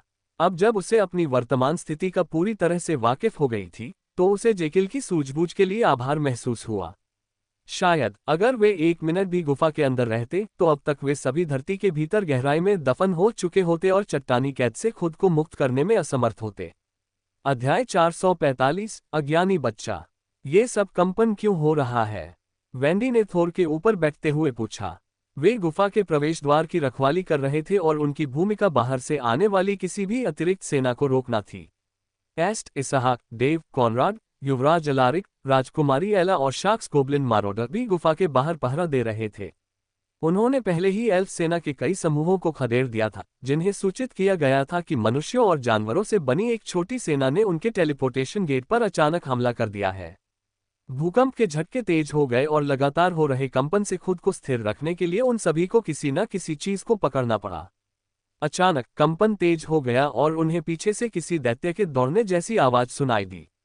उनके पीछे एक ड्रैकोनिक शेर का सिर प्रकट हुआ, लेकिन इससे पहले कि कोई भी किशोर प्रतिक्रिया कर पाता, वे सभी उसके चौड़े और खुले जबड़े में समा गए। जेकिल के पास समझाने का समय नहीं था, इसलिए उसने उन सभी को उसी जगह पर छोड़ दिया जहां सेलिन और कासोगोनगा को बंदी बनाया गया था। सतह पर पहुंचते ही उसने तुरंत अपने पंख फैलाए और आकाश की ओर उड़ गया। कुछ ही सेकंड बाद गुफा के प्रवेश द्वार से एक जोरदार चीख सुनाई दी और एक विशाल बिजली का बोल्ट जेकिल के पीछे उड़ गया। तुम बचकर नहीं जा पाओगे, जेकिल, एनरू गुस्से से दहाड़ा। जेकिल जानता था कि वह अपने पीछा करने वाले से आगे नहीं निकल सकता क्योंकि किलिन दुनिया के सबसे तेज जानवरों में से एक था। भाग जा, जेकिल दहाड़ा और अपने पंजों से आती हुई बिजली पर वार किया। आसमान में एक जोरदार टक्कर हुई और दोनों जानवर एक दूसरे से कई मीटर दूर जा गिरे। अचानक एक विशाल पहाड़ी के आकार का पत्थर जेकिल की ओर फेंका गया। हमले का समय इतना सटीक था कि जेकिल समय रहते उससे बच नहीं पाया। जैसे ही पहाड़ी के आकार का पत्थर जेकिल के चेहरे से टकराया, उसके होठों के कोने से खून बहने लगा। गंदा बदमाश, जेकिल ने मन ही मन गाली दी और चट्टान की गति का उपयोग करते हुए अपने शरीर को दूर उड़ने दिया। एनरू द्वारा भयंकर बिजली के तूफान को बुलाए जाने से आकाश अचानक काला हो गया। पश्चिम की ओर उड़ते हुए जेकिल पर चारों ओर से विशाल बिजली के झटके बरसने लगे। सभी राक्षसी प्राणियों की तरह बिजली जेकिल की कमजोरी थी, हालांकि अपने उच्च पद के कारण वह इसे सहन करने में सक्षम था। फिर भी लगातार भारी बिजली के झटकों से वह बुरी तरह प्रभावित हो रहा था। इसके अलावा प्राचीन पृथ्वी गोलेम ड्राउम उसके पीछे पीछे ऐसे चलता था जैसे कोई रथ हवा के पालों से सजा हो। जेकिल जानता था कि जैसे ही वह जमीन पर उतरेगा, प्राचीन पृथ्वी गोलेम उसका जीवन बेहद कठिन बना देगा, इसलिए उसने दांत पीसकर पश्चिम की ओर उड़ते हुए मार सहन की। किलिन का इरादा जेकिल को भागने देने का बिल्कुल नहीं था, इसलिए उसने बार बार उस पर दूर से हमले किए। वह जानता था कि जेकिल ताउटी से एक स्तर कमजोर है, इसलिए उसने भागने की कोशिश करते समय उस पर बिजली के झटके बरसाने पर ही ध्यान केंद्रित किया। मर जा, एनरू चिल्लाया। उसके सिर पर लगा एकमात्र सींग एक छोटे सूरज की तरह तेजी से चमक उठा। फिर उसने एक ऐसी बिजली छोड़ी जो पीछे हटते हुए ताउटी को निगलने के लिए काफी बड़ी थी। जैसे जैसे जेकिल ने जादुई हमलों के खिलाफ अपनी प्रतिरोधक क्षमता बढ़ाई, उसकी त्वचा की परतें हल्की हल्की चमकने लगीं। वह जानता था कि उसे हर हाल में इस हमले का सामना करना होगा, इसलिए उसने खुद को हमले के प्रभाव के लिए तैयार कर लिया। तेज बिजली की गड़गड़ाहट गूंजी और आसमान में एक चमकदार रोशनी फैल गई। यह इतनी तेज थी कि ज़ेलान महल में कुछ ही समय पहले पहुंची राजकुमारी ओवेन ने इसे दूर से ही देख लिया। किलिन की आंखें शक्ति से चमक उठी जब उसने उस ताउटी की ओर देखा जिसे उसने कोने में धकेल दिया था। ड्राउम ने अपनी बांह छाती पर बांध ली और आकाश की ओर देखने लगा। उसकी प्राचीन आंखें धैर्यपूर्वक प्रकाश के थमने का इंतजार कर रही थीं ताकि वह अपने साथी के पूर्ण शक्ति से किए गए हमले का परिणाम देख सके। आकाश में बिजली कड़क रही थी और आसमान में गरज सुनाई दे रही थी। जल्द ही जेकिल की आकृति एक बार फिर उनकी नजरों के सामने आ गई। हालांकि वह अब अकेला नहीं था। तारांकन डकार, एक असंख्य जानवर द्वारा छोड़े गए जबरदस्त बिजली के हमले से टकराने के बाद विलियम खुद को डकार लेने से रोक नहीं पाया। योजक चिन्ह प्राप्त अनुभव अंक 225,000। Prince of thunder job class ने एक स्तर प्राप्त किया है। थंडर का राजकुमार स्तर 25। योजक चिन्ह बादल के ऊपर खड़े होकर विलियम ने कहा, एक्सपीरियंस पॉइंट्स के लिए धन्यवाद। फिर उसने किलिन की ओर शैतानी मुस्कान के साथ देखा और उसके शरीर पर बिजली की लपटें दौड़ने लगीं। क्या तुम इसे एक बार और कर सकते हो? ये बहुत ही मजेदार है। एनरू को अचानक एक ऐसी प्रबल शक्ति का एहसास हुआ जिससे उसका शरीर अनायास ही कांप उठा। उसने अविश्वास से लाल बालों वाले लड़के की ओर देखा क्योंकि उसे महसूस हो रहा था कि उसकी शक्ति को एक प्राचीन शक्ति द्वारा दबाया जा रहा है जो उसकी जाति की उत्पत्ति के समय से ही अस्तित्व में थी। किलिन को यह समझने में आधा मिनट का समय लगा कि उसकी शक्ति को क्यों दबाया जा रहा था। क्या तुम उसके शिष्य हो? एनरू ने अविश्वास से पूछा। विलियम ने अपनी मूल्यांकन क्षमता को सक्रिय किया और अपने सामने मौजूद जानवर को देखा। योजक चिन्ह, एनरू, किलिन, पौराणिक प्राणी, तूफानों का दूत, खतरे का स्तर, SSR, असंख्य जानवर, झुंड में जोड़ा जा सकता है। सफलता दर, 1%। एक पौराणिक प्राणी जो अपने महान वंश और अविश्वसनीय शक्ति के लिए जाना जाता है। इसमें बिजली की शक्ति होती है और उकसाए जाने पर यह आसानी से बिजली के तूफान उत्पन्न कर सकता है। यह आध्यात्मिक प्राणी राक्षसी जीवों से घृणा करता है और उन्हें देखते ही तुरंत उन पर हमला कर देता है। यह उन कुछ गिने चुने जानवरों में से एक है जिन्होंने चरवाहों के देवता के विरुद्ध विद्रोह किया और उनके आदेशों का उल्लंघन किया। इसी कारण चरवाहों के देवता ने उन पर एक वंशानुगत अभिशाप लगाया जिसके तहत उनकी शक्ति को उनके द्वारा चुने गए शिष्यों द्वारा दबा दिया जाएगा। योजक चिन्ह, तो तुम एक विद्रोही हो। विलियम ने अपने सामने खड़े ड्रैकोनिक यूनिकॉर्न को देखते हुए अपनी आंखें सिकुड़ी। उसी क्षण एक विशाल चट्टान विलियम की ओर उड़ती हुई आई। आधे एल्फ ने सहजता से रुई जिंगू बैंग मंत्र का प्रयोग किया और चट्टान को चकनाचूर कर दिया। और आप कौन हैं? विलियम ने जमीन पर पड़े अर्थ गोलेम पर नजर डाली और एक बार फिर अपनी मूल्यांकन क्षमता का इस्तेमाल किया। योजक चिन्ह, ड्रोम, प्राचीन गोलेम, सिल्वर मून महाद्वीप का संरक्षक जो देवताओं के युग से बच निकला। खतरे का स्तर, SSR जोड़, छद्म देवता, झुंड में शामिल नहीं किया जा सकता। ओह, एक छद्म देवता। विलियम ने रुचि से अपनी ठुड्डी रगड़ी। कोशिश करके देख लेते हैं। विलियम ने अपने हाथ में पकड़ी हुई सोने की धातु की छड़ को जमीन की ओर धकेल दिया। मेरे सामने खड़ी सभी दीवारों को तोड़ दो। रुई जिंगू बैंग। सुनहरी छड़ी फैली और उसका आकार बढ़ गया। जमीन की ओर उतरते हुए उसकी चौड़ाई 50 मीटर से ज्यादा थी, जिसका उद्देश्य गोलेम को टुकड़ों में कुचल देना था। अज्ञानी बच्चा, ड्राउन ने धीरे से कहा और अपना पैर जमीन पर पटका। जमीन से एक पत्थर का स्तंभ निकला हुआ था जिसका आकार विलियम के सुनहरे दंड के बराबर था और वह सीधे उससे टकरा रहा था। दोनों हमले आपस में टकरा गए और विलियम आश्चर्यचकित रह गया क्योंकि पृथ्वी स्तंभ ने उसके हथियार को प्रभावी ढंग से रोक दिया और उसके पीछे की शक्ति को बेअसर कर दिया। कोई फायदा नहीं, विल, जेकिल ने लड़के के पास उड़ते हुए कहा। जब तक ड्राउन जमीन पर खड़ा है, वह किसी भी हमले से बचाव के लिए जमीन की शक्ति का इस्तेमाल कर सकता है। केवल किसी अर्धदेव का हमला ही उसकी सुरक्षा को भेद सकता है। विलियम ने सिर हिलाया। उसके हमले का उद्देश्य गोलेम की ताकत का अंदाजा लगाना था। साथ ही उसका वीर अवतार अपनी सीमा के करीब पहुंच रहा था, इसलिए वह उससे सीधे युद्ध नहीं कर सकता था। विलियम ने एक शक्तिशाली हमले की तैयारी करते हुए अपने डंडे में बंदर राजा की शेष शक्ति को प्रवाहित किया। Quick shot war art fourth form, grand bazooka. पृथ्वी स्तंभ द्वारा दबाए जा रहे सुनहरे डंडे के सिरे से प्रकाश की एक किरण निकली। ड्राउन की आंखें चौड़ी हो गईं क्योंकि वह तुरंत जमीन में विलीन हो गया और खुद को जमीन में गहराई तक दफना लिया। कुछ ही समय बाद एक जोरदार विस्फोट हुआ जिससे आसपास का इलाका कांप उठा। विलियम के हमले की शक्ति जैसे ही जमीन पर पहुंची, पृथ्वी का स्तंभ पूरी तरह से ढह गया, जिससे प्रकाश का एक विशाल मशरूम बन गया। भयंकर ज्वालाओं के कारण एनेरू को पीछे हटने के लिए मजबूर होना पड़ा क्योंकि वे आग की लपटों ने जमीन को झुलसा दिया और साथ ही आकाश तक पहुंच गईं। उसने आकाश से 2 मील चौड़े गोलाकार विनाश को अविश्वास से देखा। जब उसे होश आया और उसने लड़के और ताओटी की दिशा में देखा तो वे दोनों गायब हो चुके थे। विलियम ने 2 शक्तिशाली प्राणियों को मूर्ख बनाने के लिए हमले को दिखावटी बनाया ताकि वह और जेकिल हेलन साम्राज्य की सीमाओं की ओर वापस भाग सकें। अध्याय 446, मुझे पूर्ण विजय चाहिए। जब सिल्वर मून महाद्वीप के 2 संरक्षक जेकिल का पीछा करने में व्यस्त थे, तब एल्फ रक्षकों ने आखिरकार राहत की सांस ली। उपचारकों ने घायलों और सेलीन के काले जादू से पीड़ित लोगों का इलाज किया, जबकि बाकी लोगों ने अपने आसपास के वातावरण को स्थिर करने के लिए पृथ्वी जादू का इस्तेमाल किया। गुफा को गंभीर नुकसान पहुंचा था और वे नहीं चाहते थे कि यह जल्द ही ढह जाए। एक ब्लेडमास्टर और एक आर्कमेज रक्षकों को छोड़कर जमीन के ऊपर हो रही घटनाओं की जांच करने चले गए, जबकि बाकी लोग अपने टेलीपोर्टेशन गेट की रक्षा करने में जुट गए। 5 मिनट बाद घायल एल्फों में से एक ने अपने आसपास के वातावरण पर नजर डाली क्योंकि उसकी संवेदनशील श्रवण शक्ति ने कुछ सुन लिया था। क्या हुआ? उसकी देखभाल कर रहे एल्फ पादरी ने पूछा क्योंकि उसने महसूस किया कि कुछ गड़बड़ है। क्या तुम्हें सुनाई दे रहा है? घायल एल्फ ने पूछा क्योंकि उसे थोड़ी देर पहले जो आवाज सुनाई दी थी वह तेज होती जा रही थी। मुझे कुछ चहचहाने जैसी आवाजें सुनाई दे रही हैं। उनकी बातचीत सुन रहे कुछ कल्पित बौने चुप हो गए और अपने आसपास की आवाजों पर ध्यान देने लगे। जल्द ही उनकी निगाहें एक खास दिशा में गईं और वह जगह थी। उनके पैरों के नीचे की जमीन अचानक खिसक गई और जमीन से एक चौड़ा जबड़ा बाहर निकल आया। गुफा की दीवारों के भीतर खतरे की चीखें गूंज उठी क्योंकि कई योद्धा चींटियां एल्फ रक्षकों के ठीक नीचे जमीन से बाहर निकल आईं।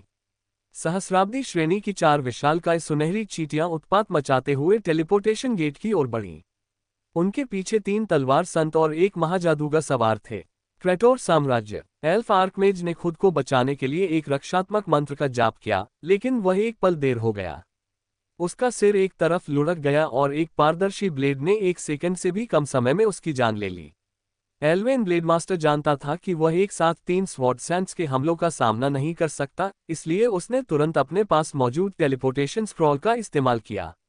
अपने इकलौते प्रतिद्वंदी को भागते देख क्रेटोर साम्राज्य के तलवार संतों ने युवा एल्फों की अनदेखी करते हुए तुरंत टेलीपोर्ट गेट पर हमला कर दिया।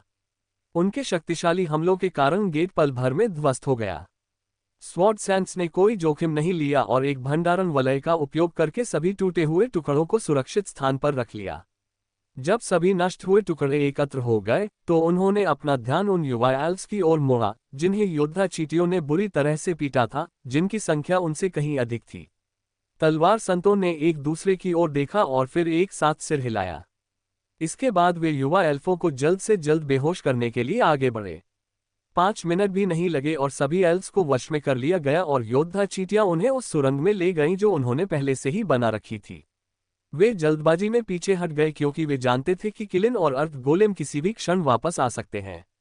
सौभाग्यवश जेकिल उन्हें टेलीपोर्ट गेट के स्थान से इतनी दूर ले गया था कि दोनों गार्जियन बीस्ट को इस बात का जरा भी अंदाजा नहीं था कि किसी ने उन्हें अंतिम प्रहार कर दिया है, जबकि वे ताउटी का पीछा करने में व्यस्त थे। योजक चिन्ह। महारानी सिडोनी ने संतुष्टि से सिर हिलाया जब उन्होंने देखा कि ऑपरेशन पूरी तरह सफल रहा था। विलियम अकेला नहीं था जो दक्षिणी महाद्वीप में उनके अग्रिम दस्ते की सहायता के लिए आने वाले एल्फ सुदृढ़ीकरण के बारे में चिंतित था। क्रेटोर साम्राज्य के अधिकारियों ने एल्फ्स द्वारा निर्मित किए जा रहे टेलीपोर्टेशन गेट्स से प्रभावी ढंग से निपटने के तरीकों पर कई बैठकें की थीं। चींटी की रानी की अनगिनत निगाहों द्वारा ज़ेलान राजवंश पर नजर रखने के कारण सिडोनी एक ऐसी साहसिक योजना बनाने में सक्षम हुई जिससे एल्फ्स को आश्चर्यचकित किया जा सके। उसने चींटियों को अनायशा राजवंश की सीमा से लेकर ज़ेलान राजवंश के उत्तरी क्षेत्रों तक एक सुरंग बनाना शुरू करने का आदेश दिया था, जहां उनका टेलीपोर्टेशन गेट बनाया जा रहा था।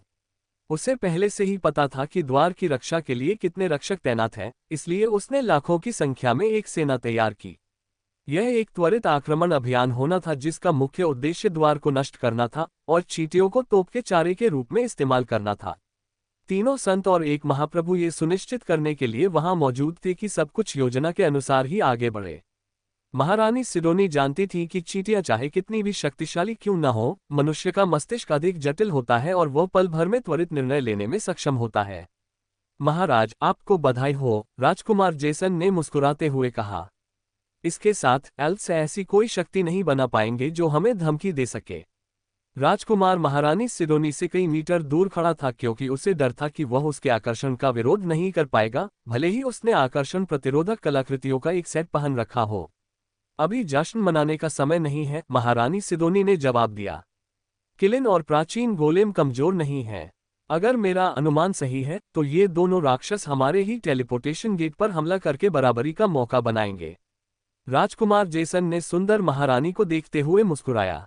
ये सच हो सकता है, लेकिन मुझे यकीन है कि महारानी ने उनसे निपटने के लिए पहले ही कोई योजना बना ली होगी, है ना? मैं अकेले उन 2 शक्तिशाली राक्षसों को नहीं हरा सकती, खासकर उस प्राचीन गोलेम को जो लगभग अर्धदेवता के समान है। महारानी सिडोनी मुस्कुराई। सौभाग्य से क्रेटोर साम्राज्य के पास अपने रक्षक राक्षस हैं जो युद्ध में उनका मुकाबला कर सकते हैं। अगर वे यहाँ नहीं होते तो एल्फ्स अपने 2 शक्तिशाली रक्षकों की सहायता से दक्षिणी महाद्वीप पर विजय प्राप्त कर लेते। राजकुमार जेसन ने सिर हिलाया। एल्फ्स की तरह उनके साम्राज्य ने भी पर्याप्त तैयारी कर रखी थी। वे प्राचीन गोलेम से नहीं डरते थे क्योंकि उनके पास भी अपना एक रक्षक पशु था जो ड्राउन जितना ही शक्तिशाली था। तुम्हें क्या लगता है कि वे आगे क्या करेंगे? जेसन ने पूछा। क्या वे इस घटना के बाद और अधिक भूमि पर कब्जा करने की अपनी योजना जारी रखेंगे? महारानी सिडोनी खिलखिलाकर हंस पड़ी और उनकी हंसी से सिंहासन कक्ष में मौजूद सभी लोगों के दिलों की धड़कनें तेज हो गईं। राजकुमार जेसन भी उनमें से एक थे और उन्होंने मन ही मन खुद को कोसते हुए कहा कि वह उनके आकर्षण का विरोध करने के लिए पर्याप्त मजबूत नहीं है। मौजूदा हालात में एल्फ स्पष्ट रूप से नुकसान में है, महारानी सिडोनी ने सिंहासन पर पीठ टिकाते हुए कहा। उनके पास दो विकल्प हैं, एक तो हम पर हमला करना और दूसरा बातचीत के लिए राजदूत भेजना। महारानी सिडोनी ने मुस्कुराते हुए अपनी बात जारी रखी। अगर वे हम पर हमला करने का फैसला करते हैं तो वे खुद को ही घेर लेंगे। वे क्रेटोर साम्राज्य और हेलन साम्राज्य की सेनाओं के संयुक्त हमले का सामना नहीं कर सकते। मुझे पूरा विश्वास है कि वे समझौता करने की पूरी कोशिश करेंगे, भले ही उन्हें हमें भारी हर्जाना देना पड़े। राजकुमार जेसन ने अपनी बाहों को अपनी छाती पर बांध लिया क्योंकि वह सिडोनी के तर्क से सहमत था। एल्फों का हमला उनके पतन का कारण बनेगा, इसलिए वे किसी भी कीमत पर यह विकल्प नहीं चुनेंगे। उनकी एकमात्र चिंता ये थी कि सुंदर महारानी दक्षिणी भूमि को अपने झंडे तले एकजुट करने की कोई इच्छा नहीं रखती थी। महामहिम, क्या आप कृपया मुझे बता सकते हैं कि आपकी क्या योजना है? मैं तो बड़ा खेलना चाहता हूँ। महाराज, आपका क्या तात्पर्य है? जेसन ने पूछा। महारानी सिडोनी ने क्रेटोर साम्राज्य के सुंदर राजकुमार को निहारते हुए अपने चेहरे का एक हिस्सा अपनी हथेली पर टिका लिया। 1 महीना, महारानी सिडोनी ने धीमी आवाज में कहा। अगर 1 महीने बाद भी एल्फ हमसे बातचीत शुरू नहीं करते हैं तो हम उन पर आक्रमण करने के लिए आगे बढ़ेंगे। राजकुमार जेसन ने माथे पर शिकन डाली। उनका अपना टेलीपोर्ट गेट 2 सप्ताह में बनकर तैयार हो जाएगा और एक बार ऐसा हो जाने पर क्रेटोर साम्राज्य की शक्तिशाली सेना विदेशी धरती पर कदम रखेगी। यदि महारानी सिडोनी चाहती तो ये सेना बिना किसी बाधा के आगे बढ़ती और पूरे दक्षिणी महाद्वीप को जीत लेती। चूंकि ऐसा नहीं था, इसलिए राजकुमार जेसन को कोई कारण नहीं मिला कि उन्हें बैठकर एल्फ्स के समझौते को क्यों सुनना चाहिए। अगर अंतिम निर्णय लेने की शक्ति उसी के पास होती तो वह तुरंत युद्ध की घोषणा कर देता और तीनों गुटों में सबसे कमजोर गुट हेलन साम्राज्य से निपटने से पहले जेलान राजवंश की राजधानी पर पूरी ताकत से हमला कर देता। महाराज, आपका लक्ष्य क्या है? राजकुमार जेसन ने पूछा। अब वह सिडोनी की योजना के बारे में नहीं बल्कि उसके लक्ष्य के बारे में पूछ रहा था। हे, आप जितना चाहें उतना पूछ सकते हैं, लेकिन आपको कोई जवाब नहीं मिलेगा। मोर्गाना ने महारानी सिडोनी के चेतना सागर के भीतर से उस सुंदर राजकुमार को छेड़ा। वह जानती थी कि अगर राजकुमार जेसन को पता चल जाए कि उसकी पत्नी सबसे ज्यादा क्या चाहती है तो वह अपना आपा जरूर खो बैठेगा। महारानी सिडोनी ने राजकुमार जेसन की जिज्ञासु निगाहों को देखते हुए मन ही मन मुस्कुरा दिया। मैं इसे केवल एक बार कहूंगी, इसलिए बेहतर होगा कि आप ध्यान से सुने, महारानी सिडोनी ने दृढ़ स्वर में कहा। मैं पूर्ण विजय चाहती हूँ। शरीर, हृदय और आत्मा सहित सब कुछ जीतने का अभियान। इससे अधिक कुछ नहीं, इससे कम कुछ नहीं। मोर्गाना हंस पड़ी क्योंकि उसे सिडोनी के इस जवाब का पहले से ही अंदाजा था। उसने अपनी साथी की शब्दों के चतुर चयन की प्रशंसा भी की। राजकुमार जेसन ने मन ही मन आह भरी, क्योंकि अगर सिडोनी की इच्छा पूर्ण विजय थी तो ये क्रेटोर साम्राज्य के हित से मेल खाती थी। अगर उसे पता होता कि सुंदर महारानी दक्षिणी महाद्वीप की भूमि नहीं बल्कि एक अहंकारी अर्धएल्फ का दिल जीतना चाहती है तो वह सुंदर राजकुमार विलियम को धरती से मिटाने के लिए अपनी पूरी ताकत लगा देता। अध्याय 447 उज्ज्वल पक्ष देखें।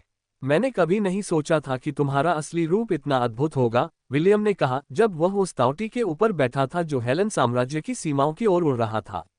जेकिल ने अपनी गति बढ़ा दी क्योंकि उसे यकीन नहीं था कि विलियम के विनाशकारी हमले के बाद भी किलिन और प्राचीन पृथ्वी गोलेम उनका पीछा करेंगे या नहीं। और मैंने कभी सोचा भी नहीं था कि तुम्हारे पास इस तरह का तुरुप का पत्ता छिपा होगा, जेकिल ने जवाब दिया। मुझे लगता है कि तुम इस क्षमता का इस्तेमाल अपनी मर्जी से नहीं कर सकते, है ना? इस पर कोई न कोई पाबंदी तो होगी ही। जेकिल विलियम के सही समय पर प्रकट होने के लिए बहुत आभारी था। उसे यकीन नहीं था कि अगर विलियम उसकी मदद के लिए नहीं आता तो वह किलिन और प्राचीन गोलेम के संयुक्त हमले से बच पाता। वैसे आप इतनी जल्दी मेरे स्थान पर कैसे पहुंच गए? आपको तो सुदूर दक्षिण में होना चाहिए था। अगर मैं तुमसे कहूं कि मैं बिजली की गति से यात्रा कर सकता हूं तो क्या तुम मुझ पर विश्वास करोगे? इस समय मेरे पास आपकी बात पर विश्वास करने के अलावा कोई विकल्प नहीं है। लेकिन आप मेरी सटीक स्थिति का पता कैसे लगा पाए? जेकिल ने पूछा। विलियम ने अपने गाल खुजलाए क्योंकि उसे वास्तव में पता नहीं था कि जेकिल खतरे में है। उसे बस इतना महसूस हुआ कि ज़ेलान राजवंश में कहीं भयंकर बिजली का तूफान आया है और वह तुरंत वहां जाकर बिजली की बौछारों में नहाने लगा ताकि उसका पद बढ़ जाए। अलग अलग जॉब क्लास को लेवल अप करने के कई तरीके हैं। उदाहरण के लिए उसके सन नाइट जॉब क्लास को लेवल बढ़ाने के लिए सूर्य की रोशनी में नहाना पड़ता था। विलियम चाहे 10 लाख मॉन्स्टर्स को ही क्यों ना मार दे, सन नाइट जॉब क्लास को उससे कोई एक्सपीरियंस पॉइंट नहीं मिलते। थंडर के राजकुमार को राक्षसों को मारकर अनुभव अंक प्राप्त होते थे। हालांकि इसकी रैंक बढ़ाने का सबसे कारगर तरीका बिजली के तूफान की शक्ति को अवशोषित करना था। विलियम बिजली की गति से यात्रा कर सकता था, लेकिन वह ऐसा दिन में केवल 2 बार ही कर सकता था। यह उसकी Prince of thunder job class में उपलब्ध कुछ खास क्षमताओं में से एक थी।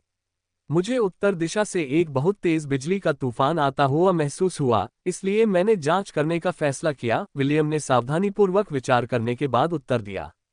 चूंकि दक्षिणी महाद्वीप का मौसम हमेशा से ही उदास और बादलों से घिरा रहता है, इसलिए ऐसे अचानक बदलाव का मतलब था कि कुछ असामान्य हो रहा था।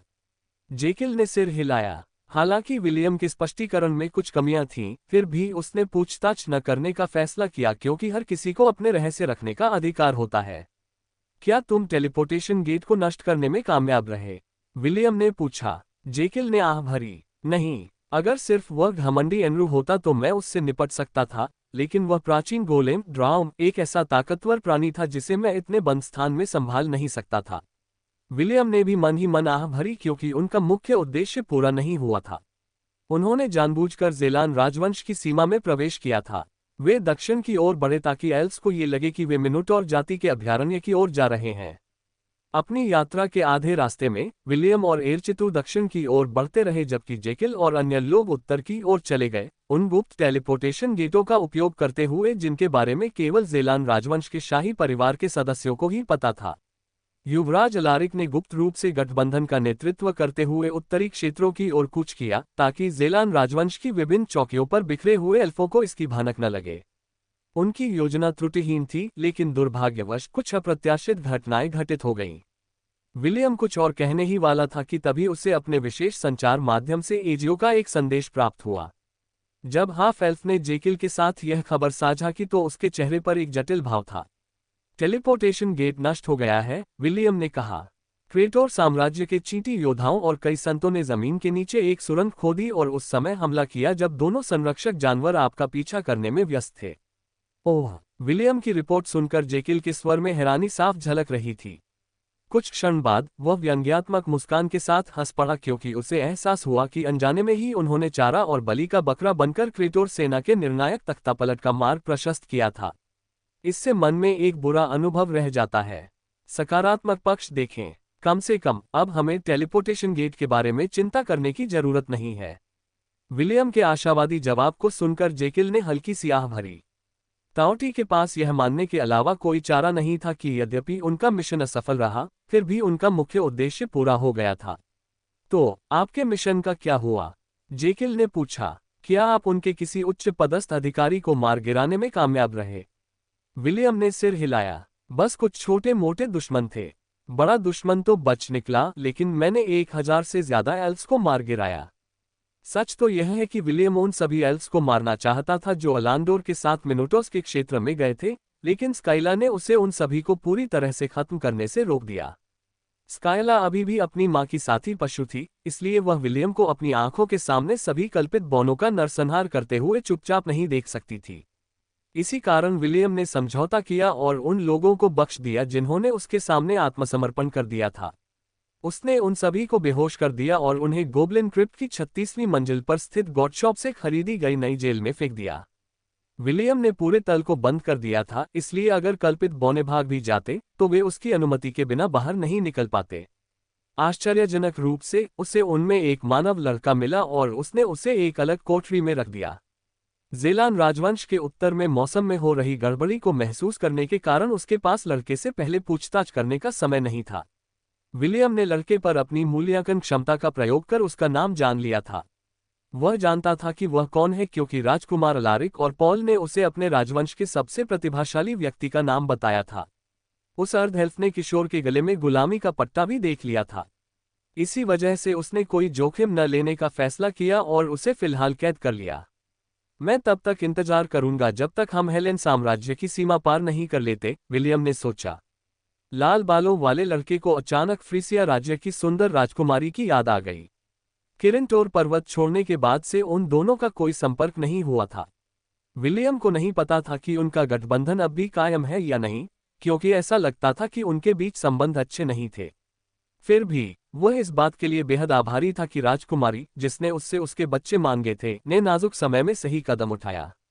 अगर वह ऐसा न करती तो एल्फ्स का खतरा आज भी उनकी गर्दन पर लटकती तेज तलवार की तरह बना रहता, जो किसी भी क्षण गिर सकता था। मैं बाद में व्यक्तिगत रूप से उनका धन्यवाद करूंगा, विलियम ने सोचा। अभी मुझे इस ऑपरेशन के बाद की स्थिति से निपटना है। जेकिल ने विलियम को पहले ही बता दिया था कि एल्फ्स के साथ संघर्ष में उनके पक्ष को काफी नुकसान हुआ है। विलियम जेकिल का आभारी था कि उसने सभी की जान बचाने के लिए ऐसा कदम उठाया। अगर जेकिल ने निर्णायक कदम न उठाया होता तो विलियम को अपनी सेना के कुछ सदस्यों से कहीं अधिक लोगों को खोना पड़ सकता था। वह उन लोगों को खो सकता था जिनका उसके जीवन में बहुत महत्व था। अध्याय 448 परिणामों से निपटना। उत्तरी क्षेत्रों में तैनात अपने अधीनस्थों की रिपोर्ट सुनने के बाद एलेंडोर ने अपने निजी कार्यालय में मेज पर मुक्का मारा। गंदे इंसान, एलेंडोर ने क्रोध में दहाड़ मारी। पत्र पहुंचाने वाला दूत भय से कांप रहा था क्योंकि उसने पहली बार अपने कमांडर को इस तरह व्यवहार करते देखा था। बेशक दूत समझ गया था कि एलेंडोर की प्रतिक्रिया बिल्कुल स्वाभाविक थी, क्योंकि उनका टेलीपोर्टेशन गेट नष्ट हो गया था और गुफा पूरी तरह से ढह गई थी। उसने सोचा कि उनका कमांडर केवल इसलिए ऐसा व्यवहार कर रहा था क्योंकि वह अपने आर्केम्स और हजारों युवा एल्फेलीट सैनिकों की मृत्यु से दुखी था। संदेशवाहक को यह नहीं पता था कि दक्षिणी क्षेत्रों में अपनी शर्मनाक हार से एलेंडोर अभी भी क्रोधित था और इस समय अपनी कुंठा और झुंझलाहट को जाहिर कर रहा था। फिर भी एल्फ्स के सेनापति होने के नाते एलेंडोर ने अपने गुस्से पर काबू रखा और खुद को शांत करने के लिए गहरी सांसें लीं। सेनापति लॉर्ड एनरू और लॉर्ड ड्राउम अभी भी उत्तरी क्षेत्रों में हैं, दूत ने सूचना दी। वे आपसे सूर्यास्त से पहले उनसे मिलने के लिए कह रहे हैं। उन्हें कुछ महत्वपूर्ण मामलों पर चर्चा करनी है। एलेंडोर ने सहमति में सिर हिलाया। वह इस अभियान में एल्फ्स का कमांडर तो था, लेकिन सिल्वरमून महाद्वीप की रक्षा करने वाले दो रक्षक जानवरों के सामने वह कुछ भी नहीं था। मैं थोड़ी देर में आ रहा हूं, एलेंडोर ने उत्तर दिया। मुझे अभी कुछ छोटे मोटे काम निपटाने हैं। कृपया लॉर्ड एनरू और लॉर्ड ड्राउम को मेरा प्रणाम कह दीजिएगा। जी हाँ कमांडर। कमरे से निकलने से पहले दूत ने सम्मानपूर्वक सिर झुकाया। एलेंडोर ने उसे अपने चेहरे पर ठंडे भाव के साथ जाते हुए देखा। विलियम के हाथों हुए अपमान के बारे में वह अभी भी कड़वाहट महसूस कर रहा था। इससे भी बुरी बात यह थी कि राजकुमारी ओवेन और वे प्रतिभाशाली लोग जो मिनोटोर जाति के अभयारण्य में उसके साथ गए थे, उन्होंने ये सब अपनी आंखों से देखा था। अभिमानी एल्फ कमांडर ने अपनी मुठ्ठियां भींच लीं और उसके नाखून उसकी हथेलियों में गड़ गए। उसे पूरी तरह से शांत होने में आधा घंटा लगा, जिसके बाद वह शाही महल से निकलकर उन दो संरक्षक जानवरों से मिलने गया जो उसके आने का इंतजार कर रहे थे। योजक चिन्ह। चींटियों की सेना ने अथक यात्रा की जब तक कि वे अपने गंतव्य तक नहीं पहुंच गए। एक एक करके उन्होंने अपनी पीठ के पीछे पंख खोले और आकाश में उड़ान भरी। चींटियों की सेना का आधा हिस्सा सीधे अनायशा राजवंश की ओर बढ़ गया, जबकि बाकी लोग पीछे रह गए ताकि जो कोई भी उनके द्वारा छोड़े गए पदचिह्नों का अनुसरण करने की कोशिश करे उसके लिए चारा बन सके। हालांकि उन्होंने भूमिगत गुफा और कई दिन पहले खोदी गई सुरंगों के ढहने को अंजाम दिया था, फिर भी उन्हें दो शक्तिशाली प्राणियों से निपटना था। महारानी सिडोनी ने चींटी सेना के साथ अभियान में गए आर्कमेज से संपर्क किया था और उन्हें उस भागने के मार्ग के बारे में बताया था जिसे उन्होंने सावधानीपूर्वक विचार करने के बाद तैयार किया था।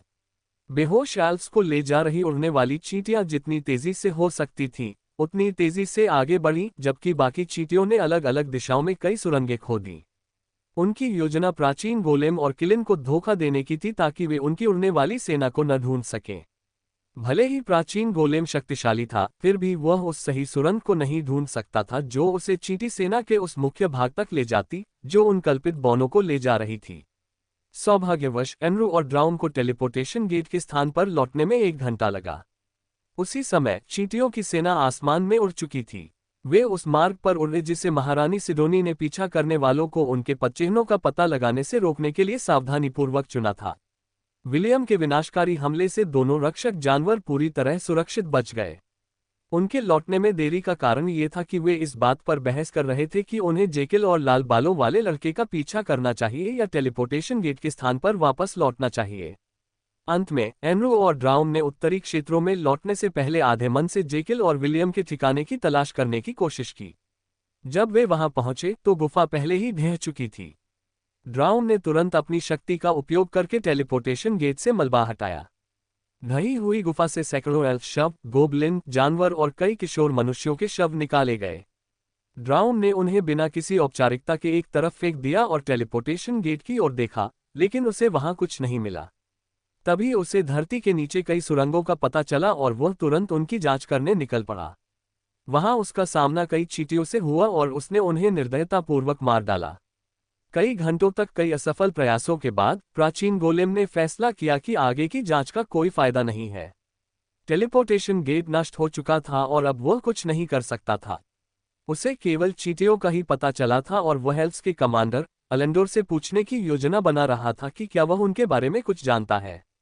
इस तरह वे अपराधी का पता लगा सकेंगे और उसे उसके अपराध के लिए दंडित कर सकेंगे।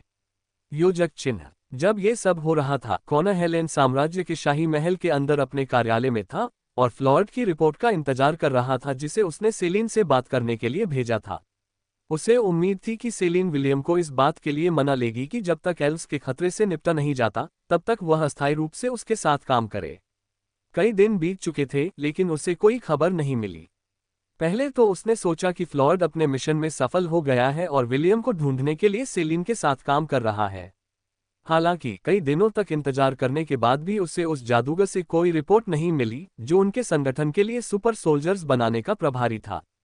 कैलम, क्या फ्लॉयड ने तुम्हें कुछ बताया है? कॉनर ने अपने खास आदमी से पूछा जो इस समय मुख्यालय में तैनात था।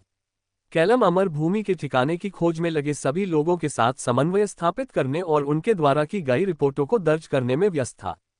फ्लॉयड, मुझे उससे 2 हफ्ते से कोई खबर नहीं मिली, कैलम ने जवाब दिया। क्या उसने आपको अपने मिशन का नतीजा नहीं बताया, महोदय? नहीं। क्या आपको पता है कि वह इस समय कहाँ है? वह अपने कम्युनिकेशन क्रिस्टल का जवाब नहीं दे रहा है।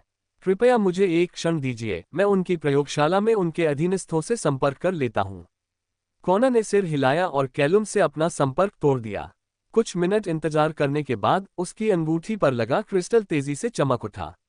उसने फिर से संपर्क जोड़ा और देखा कि कैलम के चेहरे पर शिकन है। क्या हुआ? कॉनर ने पूछा। सर, फ्लॉयड अपनी प्रयोगशाला में वापस आ गए हैं, कैलम ने सूचना दी। हालांकि उन्होंने अपने अधीनस्थ को आपको ये बताने के लिए कहा है कि वे इस समय व्यस्त हैं और उन्हें किसी भी कीमत पर परेशान न किया जाए। उन्होंने आगे कहा कि सुपर सोल्जर्स का निर्माण कार्य लगभग पूरा हो चुका है और यह एक बहुत ही महत्वपूर्ण क्षण है। उनकी भूमिगत प्रयोगशाला के भीतरी तल में केवल उनके विशेष कर्मचारियों को ही प्रवेश की अनुमति है। कैलम की रिपोर्ट सुनने के बाद कॉनर ने फ्राउनिंग किया। क्या उसने सेलिन के साथ हुई बातचीत के बारे में कुछ बताया? कैलम ने सिर हिलाया। सर, क्या मुझे वहां जाकर उनसे व्यक्तिगत रूप से कुछ सवाल पूछने चाहिए? नहीं, कॉनर ने आह भरी। मुझे लगता है कि सेलिन के साथ उनकी बातचीत अच्छी नहीं रही, इसलिए उन्होंने खुद को अपनी प्रयोगशाला में बंद कर लिया है और हमें कोई स्पष्टीकरण देने से इनकार कर दिया है।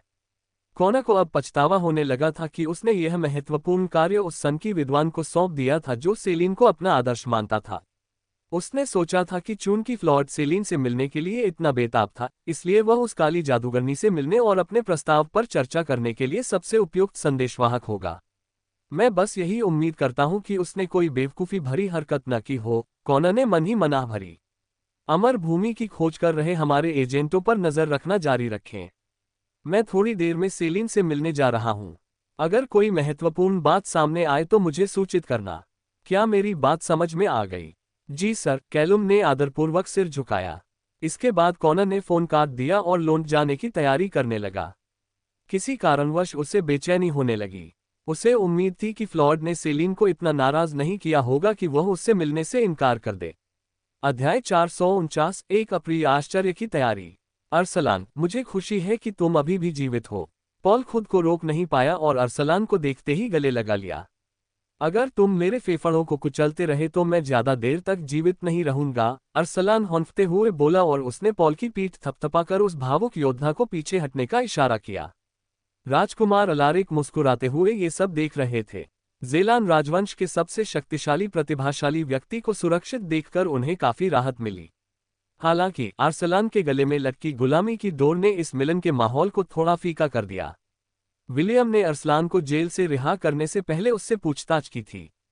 स्वाभाविक रूप से उसने एक मनगढ़ंत कहानी बनाई कि उसके पास एक पौराणिक कलाकृति है जो लोगों को अपने अंदर कैद कर सकती है। सभी लोग उस पर संदेह की नज़र से देख रहे थे, सिवाय उन लोगों के जो इस बात को जानते थे। अपने झूठ को पुख्ता करने के लिए विलियम ने जेकिल को भी साथ ले जाने का फैसला किया और उन्हें बताया कि वह कलाकृति उसे लुंट के दंत चिकित्सक ने दी थी, जो एक ताउती भी था। जेकिल की क्षमताओं का अनुभव करने के बाद सभी ने विलियम के स्पष्टीकरण पर आधा विश्वास किया और उसकी कलाकृति जेल के बारे में चर्चा को स्थगित करने का फैसला किया। विलियम, क्या इस गुलामी के पट्टे को हटाने का कोई तरीका है? राजकुमार अलारिक ने पूछा। उन्हें उम्मीद थी कि उनका दूर का चचेरा भाई अरसलान को गुलामी से मुक्त कराने का कोई रास्ता निकाल लेगा। एक तरीका तो है, लेकिन मुझे लगता है कि बेहतर होगा कि हम उस पट्टे को कुछ और समय तक उसके गले में ही रहने दें। विलियम ने अपने खुद के पट्टे की ओर इशारा करते हुए जवाब दिया। बंधुओं का पट्टा लोगों को लापरवाह बना देता है क्योंकि उन्हें डर नहीं होता कि कोई गुलाम विद्रोह कर सकता है।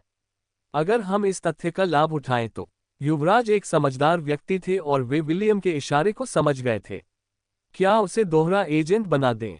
राजकुमार अलारिक ने पूछा। जी हाँ, विलियम ने सिर हिलाया। बेशक, अगर वह नहीं चाहता तो मैं उसके गले से गुलामी का पट्टा हटा सकता हूँ। हालांकि इसमें कुछ समय लगेगा। उनकी बातचीत सुन रहे अरसलान ने अविश्वास भरी निगाहों से विलियम को देखा। उसने कभी सोचा भी नहीं था कि कोई व्यक्ति किसी दूसरे व्यक्ति के गले से गुलामी का पट्टा उतार सकता है। जब अरसलान ने विलियम के गले में लटका हुआ गुलामी का पट्टा देखा तो उसे यकीन हो गया कि विलियम सच कह रहा है। विलियम के प्रति उसकी धारणा भी बेहतर हो गई क्योंकि उसके मन में दोनों ही गुलाम थे और एक जैसी कठिनाइयों का सामना कर रहे थे। दरअसल विलियम ने अपनी मालकिन सेलिन के साथ दिल खोलकर बातचीत करने के बाद विस्टेरिया के कॉलर के बारे में कुछ बातें पता लगाई थीं।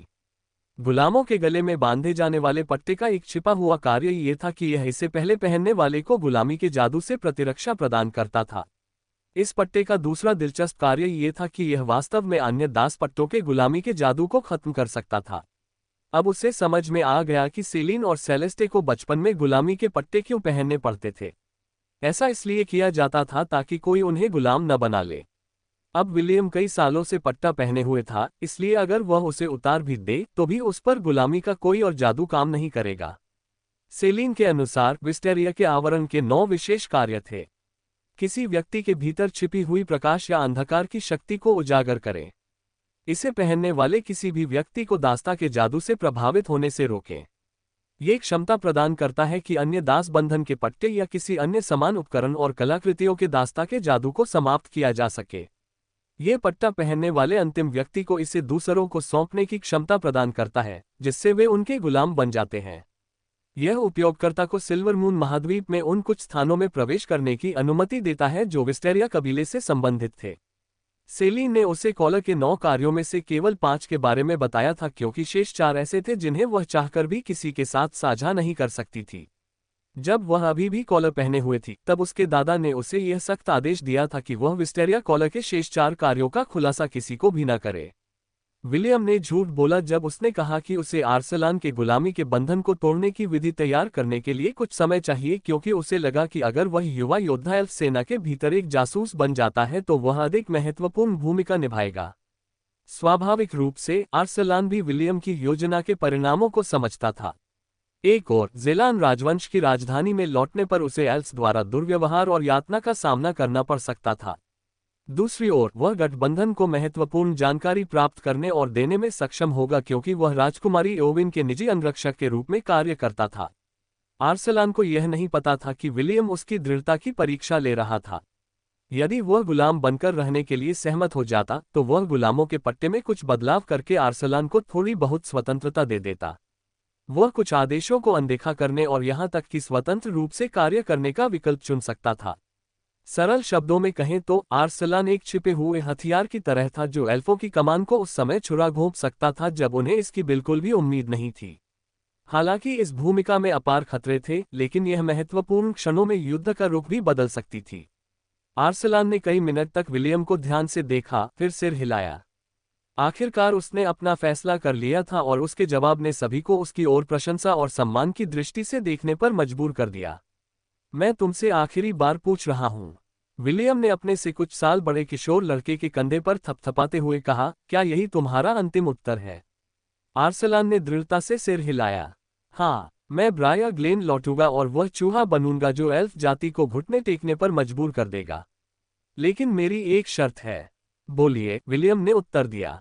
यदि यह मेरी क्षमता के भीतर है तो मैं इसे प्रदान कर दूंगा। अपनी मांग रखने से पहले आर्सलान ने सीधे विलियम की आंखों में देखा। मुझे एल्फ राजकुमारी को मारने दो। विलियम ने भौहें चढ़ाईं और दृढ़ता से अपना सिर हिलाया।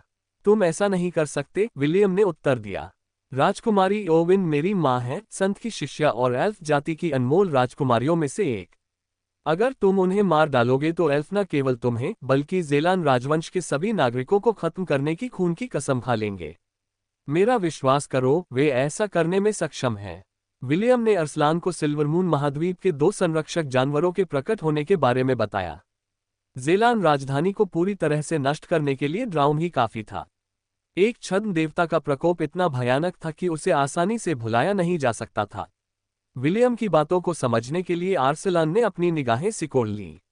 वह एल्फ्स को करारा झटका देना चाहता था, लेकिन वह उनके वंश के निर्दोष बचे लोगों को इसमें शामिल नहीं कर सकता था। वह ऐसा पापी नहीं बनना चाहता था जिसने उनके वंश को दक्षिणी महाद्वीप से मिटाने में भूमिका निभाई हो। तो मुझे मारने की इजाजत दो, अरसलान ने कहा। मैं अब कभी समझौता नहीं करूंगा। ठीक है। विलियम ने अरसलान की शर्त मान ली। उसे अन्य एल्फों के जीवन की परवाह नहीं थी, लेकिन उसे एल्फ राजकुमारी के जीवन की परवाह थी। विलियम की माँ लेडी आवन के केवल 2 शिष्य थे। लाल बालों वाला लड़का नहीं चाहता था कि उसके शिष्य के चले जाने से उसकी माँ का दिल टूट जाए। सेलीन ने उसे पहले ही बता दिया था कि सभी एल्फ मानव भूमि पर आक्रमण के लिए सहमत नहीं थे। सुंदर एल्फ भले ही अपनी जाति से नफरत करती हो, लेकिन वह अपने शिष्य से झूठ नहीं बोलना चाहती थी। आखिर विलियम की माँ विश्ववृक्ष की संत थी। मेरे साथ आओ, विलियम ने अपने चेहरे पर शरारती मुस्कान लिए कहा। ब्रिया ग्लेन लौटने से पहले हमें कुछ बातों पर चर्चा करनी है। विलियम को पहले ही आर्सलान का दृढ़ संकल्प भांप चुका था, इसलिए पीछे हटने की कोई आवश्यकता नहीं थी। उसका इरादा था कि आर्सलान एल्फ्स को एक ऐसा भयानक झटका दे जिससे उन्हें ज़ेलान राजवंश के युद्ध कठोर प्रतिभाशाली योद्धा को गुलाम बनाने पर पछतावा हो। अध्याय 450, एक अस्थायी युद्ध विराम। क्या ये सचमुच ठीक है? राजकुमार अलारिक ने लामासू को देखते हुए पूछा, जो ज़ेलान राजवंश की सीमा के पास अरसलान को ले जाएगा। नहीं, विलियम ने सीने पर हाथ बांधकर खड़े होते हुए जवाब दिया। लेकिन उसे दुश्मन की सीमा के पीछे रखना हमारे साथ लड़ने से बेहतर है। सही समय पर अपनी क्षमता का इस्तेमाल करके वह जो नुकसान पहुंचा सकता है, उससे युद्ध का रुख हमारे पक्ष में झुक सकता है। राजकुमार अलारिक ने अनिच्छा से सिर हिलाते हुए आह भरी। वे इस समय उस किले में थे जहां जेम्स ने क्रिस्टल की मूर्ति में परिवर्तित होने से पहले कमान संभाली थी। सिल्वरमून महाद्वीप के दोनों रक्षकों ने उनका पीछा नहीं किया, जिससे जेकिल और विलियम ने चैन की सांस ली। दोनों रक्षकों से लड़ना उनके लिए नामुमकिन था, खासकर तब जब विलियम का वीर अवतार अब उपलब्ध नहीं था। अब हम क्या करें? राजकुमार अलारिक ने गंभीर भाव से विलियम की ओर देखा। क्या हमारे जीतने की कोई उम्मीद भी है? हमारी मौजूदा सेना के साथ एल्व्स के खिलाफ जीतने का कोई मौका नहीं है, विलियम ने जवाब दिया। वे दोनों संरक्षक ही हमारे लिए बहुत मुश्किल खड़ी कर देंगे। उनमें से एक मायरीड बीस्ट है, दूसरा स्यूडो डेमीगॉड। हम खुद को खुशकिस्मत मान सकते हैं कि उनका टेलीपोर्टेशन गेट नष्ट हो गया। हालांकि वे इसे फिर से बनाएंगे और इस बार वे इसे पूरा करना सुनिश्चित करेंगे। हमने बस 1 या 2 महीने का समय हासिल किया है। अगर हम उन 2 रक्षक राक्षसों की शक्ति का मुकाबला करने के लिए कुछ भी नहीं ढूंढ पाए, तो जीत हमारे लिए एक सपना बनकर रह जाएगी। युवा पीढ़ी के दोनों नेता चुपचाप खड़े होकर ज़ेलान राजवंश की ओर टकटकी लगाए देख रहे थे। उन्होंने अपनी पूरी कोशिश की थी, लेकिन उनकी पूरी कोशिश भी उनकी असीम शक्ति के सामने नाकाफी साबित हुई। जब दोनों लड़के अपनी अगली चाल के बारे में सोच रहे थे, तभी सेलीन विलियम की ओर बढ़ी और अपना हाथ उसके कंधे पर रख दिया। विल, हमें बात करनी है, सेलीन ने कहा। समझ गया, स्वामी जी। विलियम ने सिर हिलाया। लौट लौटने के बाद और बात करेंगे, राजकुमार अलारिक। कृपया सबको बता दीजिए कि हम 2 घंटे में निकल रहे हैं। राजकुमार अलारिक ने सहमति में सिर हिलाया। जाने से पहले उन्होंने सेलीन पर एक नज़र डाली और फिर मुड़कर चले गए। सेलीन ने अपना हाथ हिलाया और काले जादू के एक छोटे से गुंबद ने विलियम और उसे बाहरी दुनिया से बचा लिया। वे जिस विषय पर बात करने वाले थे वह अत्यंत गोपनीय था और वह नहीं चाहती थी कि कोई और उनकी बातचीत सुन ले। मैं ड्यूस की सदस्य हूँ, सेलिन ने विलियम की ओर गंभीर भाव से देखते हुए कहा। विलियम ने सिर हिलाया। मुझे पता है, स्वामी जी। सच में? सेलिन ने भौहें चढ़ाते हुए पूछा। क्या तुमने उसे बताया, ओलिवर? विलियम की परछाई से एक काला कोहरा निकला और एक तोते जैसे बंदर में तब्दील हो गया। ओलिवर ने अपनी मालकिन की ओर देखा और सिर हिलाया। मालकिन, मैंने अपनी सीमा पार कर दी, इसके लिए मैं क्षमा चाहता हूँ, ओलिवर ने कहा। मैंने जो किया उसके लिए मेरे पास कोई बहाना नहीं है। सेलिन ने अपने वफादार सेवक को एकटक देखा, फिर अपनी निगाहें वापस अपने इकलौते शिष्य पर टिका दी। इस बारे में आपके क्या विचार हैं? सेलिन ने पूछा, उसकी निगाहें विलियम से हटी ही नहीं, मानो वह उसकी निर्मल, हरी आंखों की गहराई में उसके सच्चे भावों को देखने की कोशिश कर रही हो। यह एक चौंकाने वाला खुलासा था, विलियम ने बिना पलक झपकाए जवाब दिया। लेकिन मुझे यकीन है कि मास्टर ने जो किया उसके पीछे कोई अच्छा कारण होगा। विलियम ने अपने मन में उठ रहे सवाल को पूछने से पहले कुछ देर रुककर सोचा। हालांकि ओलिवर पहले ही यह बात कह चुकी थी, फिर भी वह चाहता था कि उसकी मालकिन खुद अपने शब्दों में यह बात कहे। गुरुजी, क्या आपने महाद्वीपीय मंत्र के निर्माण में भाग लिया था? नहीं। समझ गया। विलियम को लगा जैसे उसके कंधों से बोझ उतर गया हो। अब जब उसने पुष्टि कर ली थी कि उसके परिवार को क्रिस्टल की मूर्तियों में बदलने वाले जादू को बनाने में सेलिन की वास्तव में कोई भूमिका नहीं थी, तो वह निश्चिंत हो सका। मैंने आपसे बात करने का कारण सिर्फ ये बताना नहीं है कि मैं ड्यूस का सदस्य हूँ, बल्कि आपको कुछ ऐसा बताना है जो एल्व्स के साथ इस लड़ाई में हमारी मदद कर सकता है। ओलिवर ने आपको पहले ही बताया है कि संगठन के कुछ सदस्यों ने मैथ्यू और ईव को पकड़ने के लिए लुंट पर हमला किया था ताकि उन्हें हम दोनों के खिलाफ इस्तेमाल किया जा सके, है ना? विलियम ने सिर हिलाया। मैं दक्षिणी महाद्वीप में ड्यूस के शाखा नेता के चरित्र को जानती हूँ, सेलिन ने कहा। वह ऐसा व्यक्ति नहीं है जो मुझे उकसाने और मुझे अपना दुश्मन बनाने जैसी कोई मूर्खतापूर्ण हरकत करेगा। कॉनर इसके लिए बहुत चालाक है। मेरा मानना है कि जो हुआ वह फ्लॉड नाम के उस व्यक्ति की मनमानी कार्रवाई थी। फ्लॉड? विलियम ने पूछा। संगठन में उसकी क्या भूमिका है? सेलिन मुस्कुराए। उसे लग रहा था कि विलियम फ्लॉड से मिलने जाएगा और उसके परिवार वालों को बंधक बनाने की कोशिश करने के लिए उसकी जमकर पिटाई करेगा। लेकिन मौजूदा हालात को देखते हुए वह जानती थी कि ऐसा करना ठीक नहीं होगा। उसके आदमियों से पूछताछ करने के बाद हमें पता चला कि वह एक विद्वान है जो वर्तमान में उस परियोजना पर काम कर रहा है जिस पर मैंने पहले शोध किया था, सेलिन ने बताया। Super soldier project. यह एक ऐसा प्रयोग था जिसमें लोगों को एक विशेष रूप से नियंत्रित वातावरण में रखा जाता था, जहां उन्हें कृत्रिम विषैले धुएं के संपर्क में लाया जाता था। इससे उनके शरीर विकृत और परिवर्तित होकर अपनी सीमाओं को पार कर जाएंगे और वे ऐसे उत्परिवर्तित जीव बन जाएंगे जिन्हें मारना बहुत मुश्किल होगा। सेलिन ने अपने हाथ सीने पर बांध लिए। फ्लॉड ने मेरे शोध पत्रों को अपने हाथ में ले लिया और उन्हें अमल में लाया। उसने मुझे जो पत्र भेजा था उसके आधार पर उसके प्रयोग के विषय अब अपने उत्परिवर्तन के अंतिम चरण में हैं। जब विलियम ने सुपर सोल्जर प्रोजेक्ट और कृत्रिम विषैले धुएं के बारे में सुना तो उसका चेहरा गंभीर हो गया। अब जब पहेली के अंतिम टुकड़े भी अपनी जगह पर आ गए थे तो उसे उस व्यक्ति की पहचान पता चल गई थी जिसे ट्रोलहाउंड सबसे ज्यादा मारना चाहते थे। हालांकि विलियम को इस बात की चिंता थी कि सेलिन के शब्दों के अनुसार फ्लॉड ने सेलिन के शोध की खामियों को दूर कर लिया था। इसका केवल एक ही अर्थ हो सकता था, सुपर सैनिकों का बड़े पैमाने पर उत्पादन, जिनके शरीर शक्तिशाली हैं और उनकी पुनर्जीवन क्षमता टाइटैनिक के हरे रंग के ट्रोलहाउंड के बराबर है। विलियम इन हत्यारी मशीनों का सामना करने के विचार मात्र से ही कांप उठा। उसके झुंड में मौजूद ट्रोलहाउंड बेहद दृढ़ और शक्तिशाली थे। इतना ही नहीं, उन्हें मारना भी बहुत कठिन था। केवल एडमेंटियम को पिघलाने लायक शक्तिशाली एसिड ही उन्हें पूरी तरह से नष्ट कर सकता था। सरल शब्दों में कहें तो युद्ध के मैदान में वे लगभग अमर प्राणी थे। उनकी एकमात्र कमी ये थी कि सामान्य जानवरों की तुलना में उनकी भूख अधिक होती थी। सौभाग्य से विलियम के पास पहले से ही गोब्लिन क्रिप्ट था और अब उसके पास अटलांटिस का कालकोटरी भी था। ट्रोलहाउंड्स उन स्योकोइस और नागाओं का भरपूर शिकार कर सकते थे जिन्हें वे साफ किए गए तलों पर खोज सकते थे। हाँ, सेलिन ने जवाब दिया। इस समय संगठन के पास एक ऐसी सेना है जो बिना अपनी जान की परवाह किए युद्ध के मैदान में तबाही मचा सकती है। वे अपने दुश्मनों के खिलाफ सबसे कारगर अग्रिम पंक्ति के सैनिक हैं। इसलिए अगर हम इस समय संगठन को अपना दुश्मन बनाते हैं तो इससे केवल आपसी विनाश ही होगा। विलियम पहले ही समझ चुका था कि सेलिन किस ओर इशारा कर रही है। हालांकि वह ये बात मानना नहीं चाहता था, पर डीएस से सीधे टकराव का ये सही समय नहीं था। एल्फ सेना की मौजूदा संरचना से ही उसका सिर दर्द हो रहा था। उन दोनों का एक साथ सामना करना आत्मघाती होता।